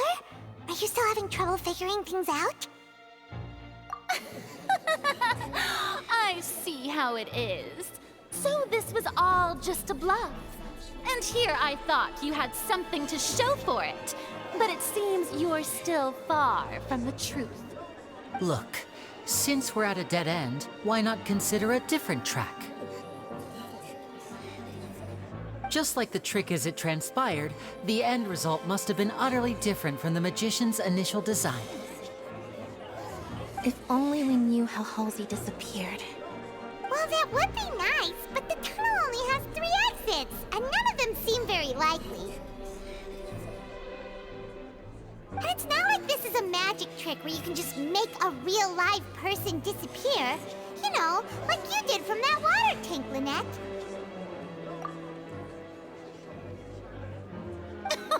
Excuse my interruption, dear opponents, but do you not see that the crowd is growing impatient? There is no greater sin in this opera house than an awkward delay in the performance.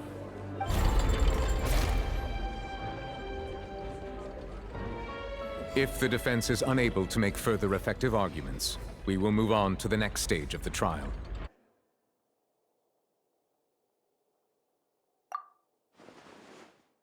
Lenny was not in the tunnel at that moment, which gave our criminal ample time. The sound we heard may have come from a clash between the missing Halsey and the criminal. The deceased's name is Cowell, Lenny's assistant. He would have been able to tamper with the equipment. The vase was not broken by chance. It would have been tough for both people to fit into that vent. No one entered or left the opera house through its entrances. The vase was not broken by chance.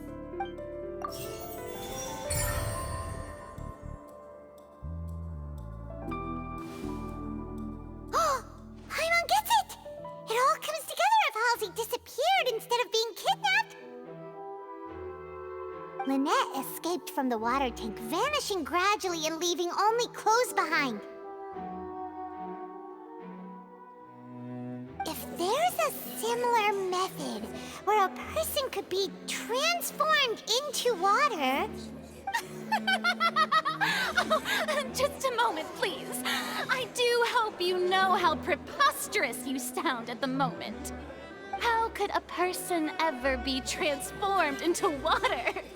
This is reality we're talking about here, not some magic trick.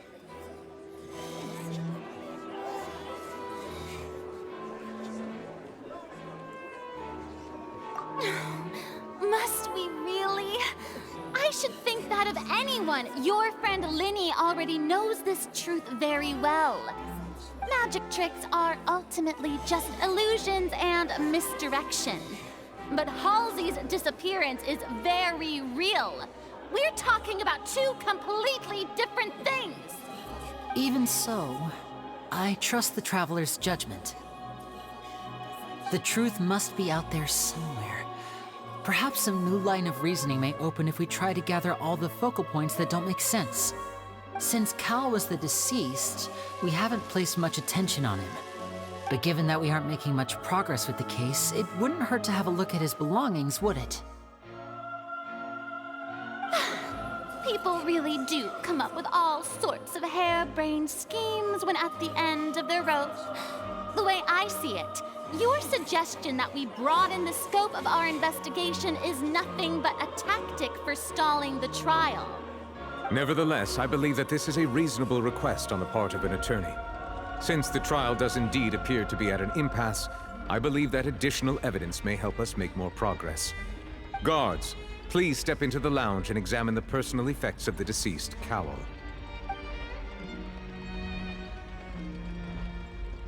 We are still examining the items, but we have already made critical progress that we feel must be shared with everyone post-haste. We discovered several test tubes of fluid within Cowell's baggage, each labeled separately. The notebook in his backpack claims that these fluids are water from the primordial sea. The primordial sea? The note's contents also indicate that Cowell belonged to an organization that sells illegal drugs and that he had an accomplice. The notebook has many entries concerning safe usage of these fluids, in which the keyword dissolve appears many times. One of these tubes was labeled Opera Epiclese, along with yesterday's date. It is empty. The notes also state that these dissolution properties work exclusively on people from Fontaine. It's likely that Halsey was chosen as some sort of test subject. As such, we believe that the defense's hypothesis is, in fact, supported by sufficient evidence. You've got to be kidding! People dissolving into water? Could something so ridiculous actually be true? Wait a moment. This reminds me of a certain prophecy, but it's just a coincidence, isn't it? Huh. If people can become water, does that mean that the water tank's real use was as a means to hide water stains? And if Cowell was targeting that girl... Wait just a minute. Could that mean... Demoiselle, wait! What about your partners? Let's go. Just trust me. Order! Order! It is undeniable that further examination of the deceased's personal effects has yielded some surprising results, but we cannot yet verify the veracity of these clues. Still, let us assume that these clues are indeed authentic, albeit with the understanding that Ms. Halsey has yet to be found. Guards, please continue examining the items along these lines. Mr. Linney, it appears your hypothesis is supported by the evidence, so please continue speaking. Of course. Thank you, Your Honor. If we uphold this hypothesis, I believe that many of this case's seemingly unrelated clues can be connected together. Right! Like the metal hook! That one didn't make sense at all. Let's think about this. Cowell's methods must have something to do with that water from the primordial sea.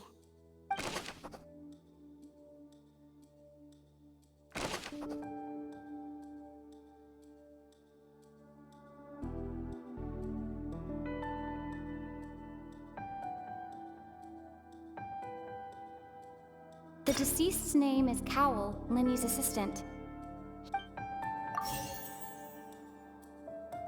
The water from the primordial sea should already have been prepped before Halsey entered the The water from the primordial sea... Now it seems like the hook rope was not meant for another magic trick, but was instead some form of The rope that strung the water tank up was lit by the fireworks and cut.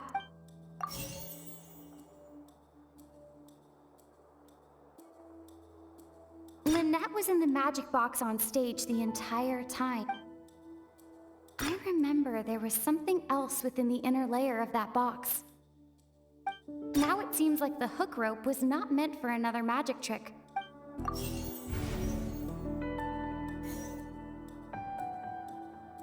Now it seems like the hook rope was not meant for another magic trick. Lynette was in the magic box on stage the entire time. I remember there was something else.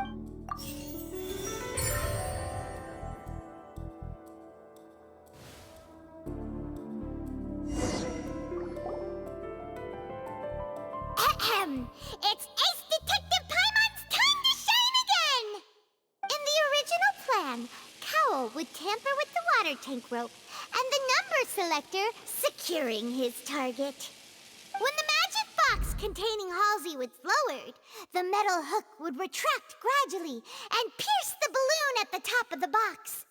When the balloon attached to the box popped, the water from the primordial seed inside it would pour down and dissolve Halsey. Afterward, Cowell would enter the tunnel and break the flower vase to conceal the water inside the tunnel, with the remaining evidence being covered up by the water tank on stage. But he encountered something unexpected in the tunnel and wound up being fatally hit by the same water tank he meant to use to cover his tracks. Huh. That does make sense. That actually links together a lot of the more confusing pieces of evidence.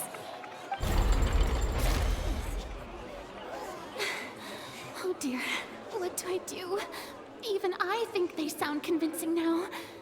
Have I falsely accused an innocent person? what a humiliation. Now, it seems like the only point of contention remaining is the exact circumstances that led to Cal's death. His notes mentioned he had an accomplice who could be related to the situation.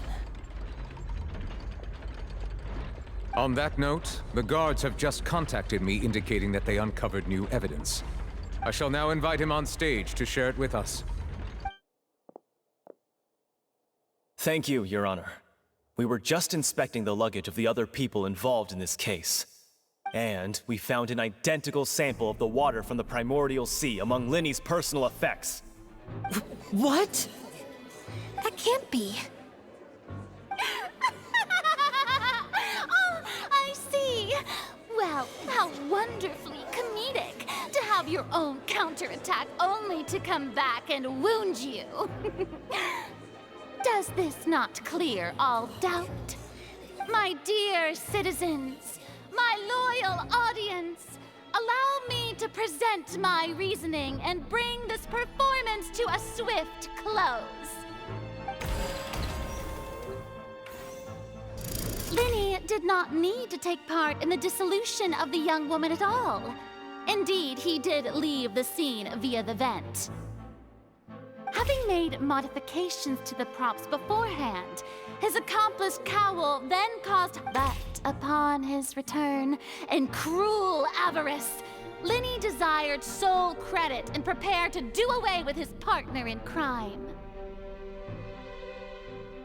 Ultimately, he knocked Cowell out, and the tool meant to cover the crime up also became a murder weapon. Now, as much as I regret having come to such a viciously straightforward conclusion, it does seem that the famed Fatui is quite the cold-blooded and ruthless organization. Am I right, Mr. Linny? We've used up all the evidence we collected. There's no way for us to make a rebuttal here. Is this the end of the road?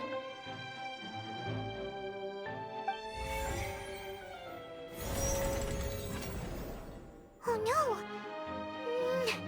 Paimon can't think of anything either. It doesn't look like there's any way around this. Seems using the water as new evidence was too good a move. Why did this have to happen now? I think we've all seen enough now, and we have ample witnesses to my flawless reasoning. I believe this is indeed the finale.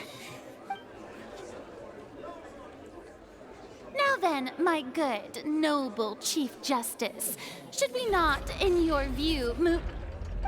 Excuse me, everyone, but I must interject. Miss, I must ask you not to shout, and to respect the ongoing legal proceedings. Oh, come on. Don't be hasty. I have a good reason for interrupting, you know. Now, would anyone here like to take a little break from all this debate and see a little magic? I'll show you an amazing trick. One that can bring a young woman who has disappeared back in the flesh, right before your very eyes. Please, do the honors, Mr. Linny, if you would be so kind. What in the world is she saying? No offense, miss, but miracles like that are beyond my scope as a magician. Come on now, don't be silly. Magic is all about misdirection, isn't it? It often conceals the truth while presenting a fascinating illusion. But once everyone believes the illusion, can't magic reveal the truth to them once again? And wouldn't such a trick be the most marvelous finale to today's performance? Come on, Linny and Lynette. Give it another go. Don't worry. Spina di Rasula has made the necessary arrangements on your behalf. But as the magic makers and stars of the show, I think I should leave the final performance to you. I understand.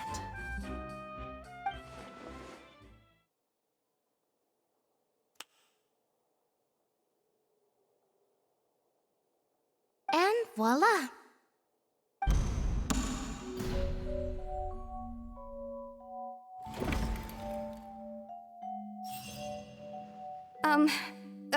Sorry for the interruption. Wait, isn't that Halsey? So the whole thing about people dissolving wasn't true after all?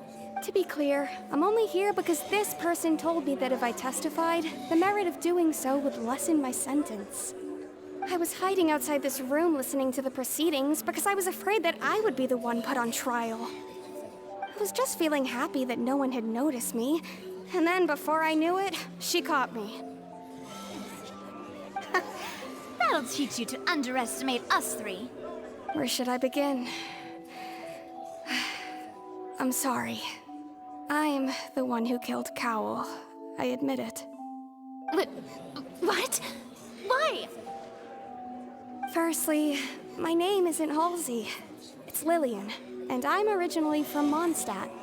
I heard that Linny's show was gonna be a real thriller, but I missed the chance to buy a ticket, so I stole one. That's how I make a living. I steal stuff here and there, and I'd never been caught before. But I was noticed at the harbor a few days ago, and I barely got away. Linny was the one who caught me in the act. Hey, no wonder you look familiar. So you were the thief. Liddy even mentioned that you were pretty skilled. Well, and I thought that would have been the end of it, but then the number selector chose me. He even mentioned the Fortress of Meripede. That's a prison, isn't it? So you can imagine how shocked I was. I thought he was onto me for sure. So I played along with the show while looking for an opening to flee, but then I got water poured on me for no reason, and then someone jumped into the tunnel to nab me.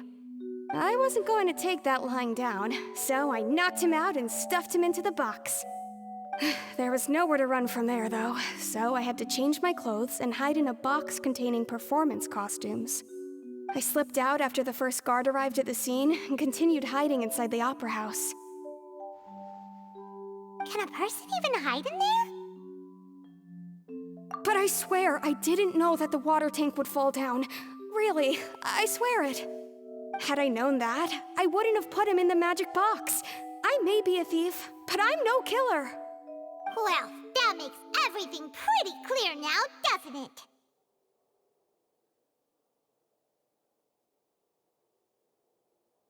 This time, we need to tell the entire story from Lillian's perspective.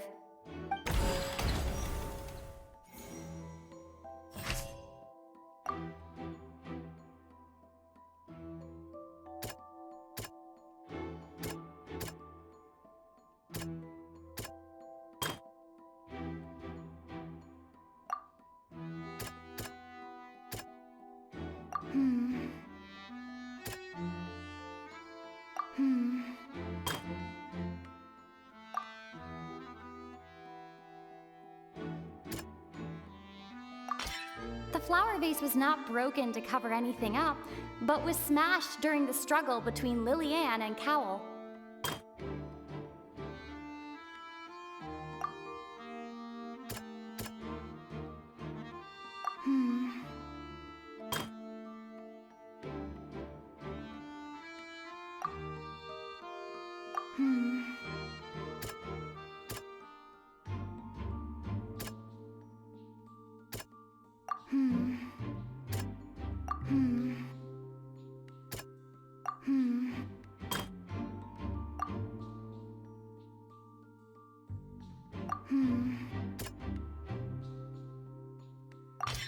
The strange sound wasn't from a fight. It was Lillian's attempt to break out when she was frightened.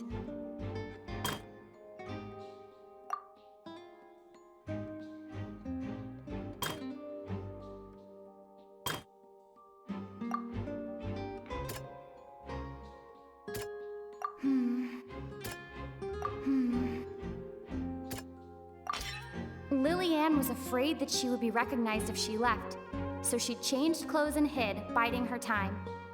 Just what one might expect of an experienced thief. And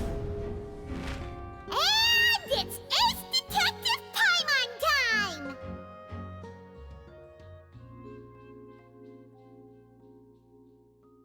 Having been selected out of the blue, Lillian panicked. Her panic only intensified after she entered the tunnel and had water poured on her head, so she kicked the door open, producing the thud we all heard. Hearing the commotion, Cowl leapt into the tunnel, only to discover that Lillian had not dissolved. He did not know that Lillian was not from Fontaine, but was a thief who made her way in by stealing a ticket.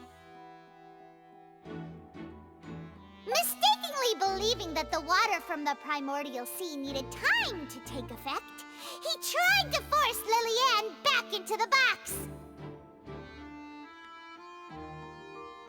The two broke the flower vase during the struggle, but Lillian came out on top, knocking Cowl out and putting him in the box. With no way of escaping, she changed her clothes and hid in the costume trunk until the performance ended.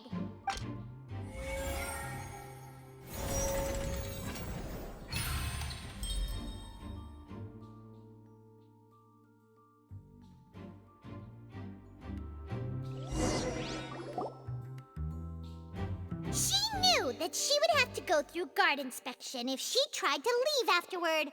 So, she has been trapped in the Opera House these last 2 days. She had already become desperately hungry by the time we were chatting over macarons. So, she swiped 2 of them right under our noses. Talk about a sneaky thief. At this point, all the events that happened in the tunnel have now come to light. Ah, so that's the whole story. Bravo! Bravo! Now then, Lady Farina, do you wish to speak against the defense's statements? Please answer the question, Lady Farina. Also, if I may add, the trial has not yet ended. As such, I request that the prosecution not leave the room before the proceedings have concluded. What, are you reading my mind now? No, I have no further arguments. I admit defeat. But really, could you at least have left me with some dignity? Wow, look at that! She's like a deflated balloon now.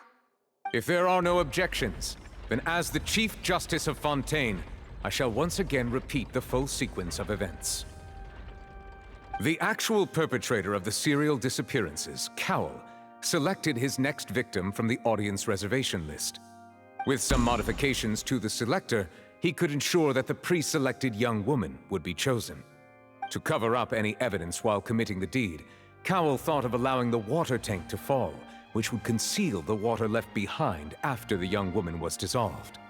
He also tampered with the rope suspending the water tank, using the fireworks at the end of the performance to cause the tank to drop and hide the watermarks. He poured the water from the primordial sea into a balloon during the preparation of the magic box and stuck it to the box's lid. Finally, he passed the prepared hook on a rope through the gap in the magic box's door when bringing the young woman to said box. When the magic trick officially began, the box containing the woman was lowered into the tunnel, tightening the hook rope and bursting the balloon containing the water. If all had gone to plan, the young woman would be dissolved at this time. However, Lillian was not from Fontaine and thus fled the box with a loud noise. Realizing that there was trouble, Cowl entered the tunnel and met Lillian. Thinking that the waters had not yet taken effect, he decided to proceed. However, his opponent was more capable than he thought, and he was overcome, knocked unconscious, and placed into the magic box, and thus became his own final victim. Lillian, according to her own statements, then changed clothes and hid until the performance ended, before hiding in other parts of the opera house. As for Linny, he was in the underground structures within the opera house, and was thus ignorant of these happenings. From this reconstruction of events, we can conclude that Linny, the accused, is in fact innocent. While there is much in Linny and Lillian's conduct that should still be investigated separately, this case, at least, can be handed over to the Oratrice to make the final decision.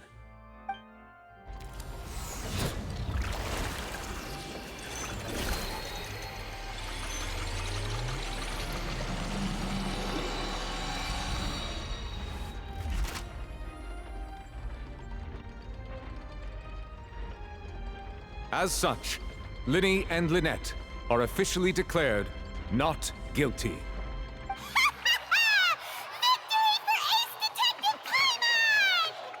Great work, partners. Thank you all. Thank you so much. Next, I think we deserve an explanation, Guard Vaughn. How did you find the water from the primordial sea in Linny's baggage? Right! Your discovery caused me to make a serious mistake, you know. Or was that not a discovery, but false evidence that you dared to bring before this court? I suspect that the accomplice mentioned in Cowell's notes was not Linny, but you, yes?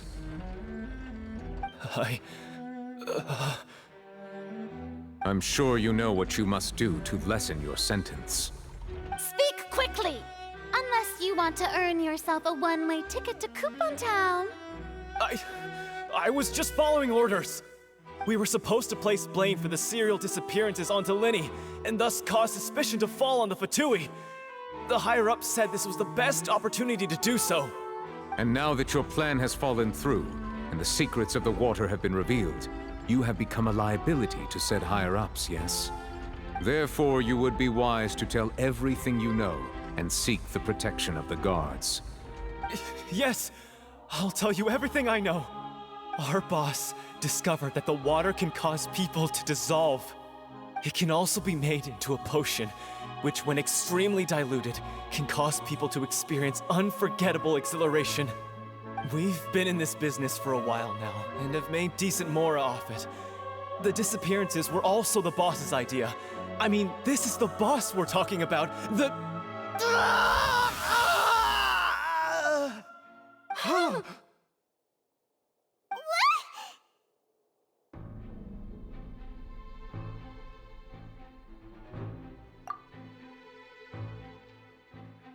And now he can no longer talk. Such ruthlessness. I shouldn't have expected any less of them. An outrageous act. All present, please submit to inspection immediately.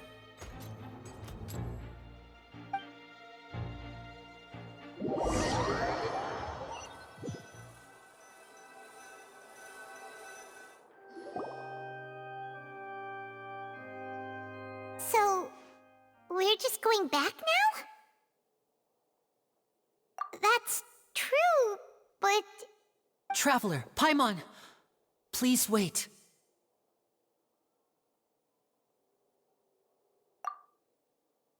Linny... I know you may not want to speak to me right now. Maybe you don't even want to look at me. But still, let me thank you again for defending me to the end, even after you learned that I'm a member of the Fatui.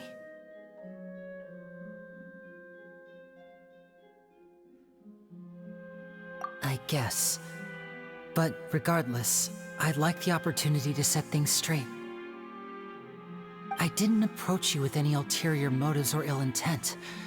I've spoken to you as myself, just plain Linny this entire time. As for why I'm a Fatus, it's because the goals of the House of the Hearth align with those of an orphan like me. That's all. That was how Father, who you might know as the Knave, approached recruiting us back then too. The Knave?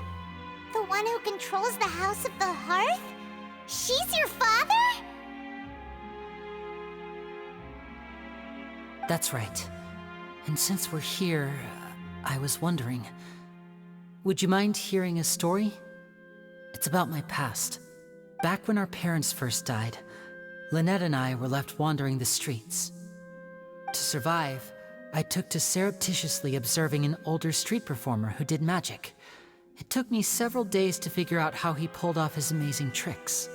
I took my sister through several streets until we found a crowded corner, and we began to perform magic tricks there. To my surprise, we proved to be pretty popular, and we could at least stop worrying about where our next meal would come from for a time. But I didn't want my sister to remain a street rat together with me forever. Before long, an aristocrat came to me and claimed that he wished to take us in after watching my performances. So you went from orphans to nobility just like that? That was how we felt at first, too. as if fate was on our side and we could say goodbye to those painful days. But I gradually discovered that while we were called foster children, he was really after my talent for magic tricks.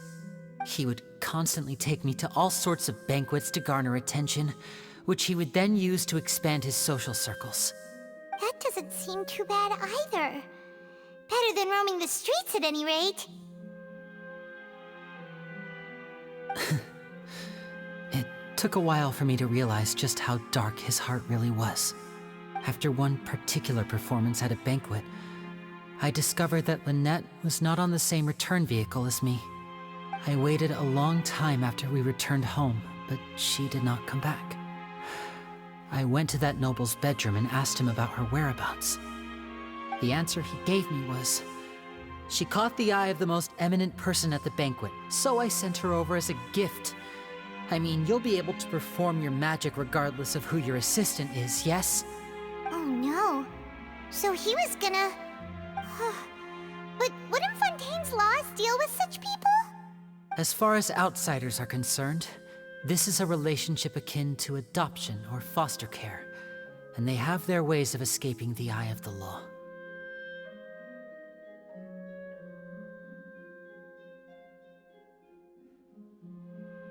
I managed to ferret out the location of the mansion of that so-called eminent person and hurried through the night. But by the time I leaped over the walls, avoided the guards, and made my way in, all I saw was the moonlit ground covered in blood, and the knave standing there in the darkness. So, she'd already taken care of that guy. That's right. She had rescued my sister before she could come to any harm, and had even discovered several girls hidden in a basement, all of them orphans. Father, I mean, the knave, might have seen something in me, and so she made me an offer. The House of the Hearth welcomes you, for your interests align with ours. Here, none will ever betray you. Indeed, betrayal shall never be permitted here. I was hesitant to trust her. I mean, I had just been betrayed by nobles. But she was also quick to destroy the noble who had taken us in at first, giving us back our freedom. Oh, so that's how the two of you joined the House of the Hearth.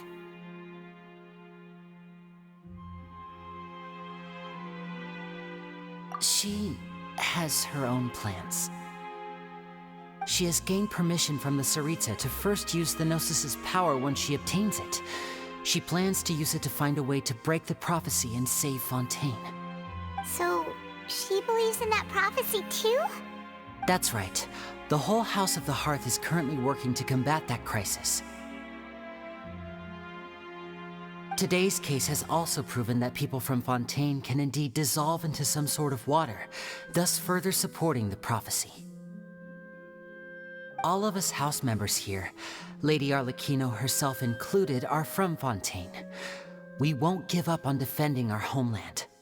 To us orphans, the only connection we have left to this world, apart from our family, is our homeland.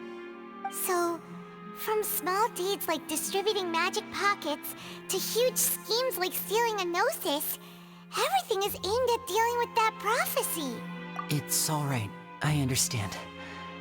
The only thing I can do is relate all this to you. I just hope you can understand that even as a member of the House, I have never stopped making my own decisions, and that I believe what I'm doing is right. If you should need anything at all in the future, feel free to find me. I will do my best to help you, as plain Linny.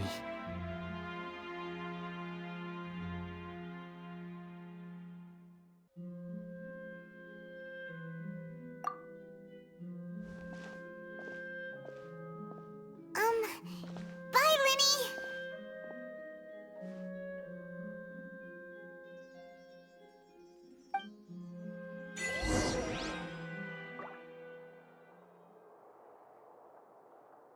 Blade. It is the last link I have to the land of my birth.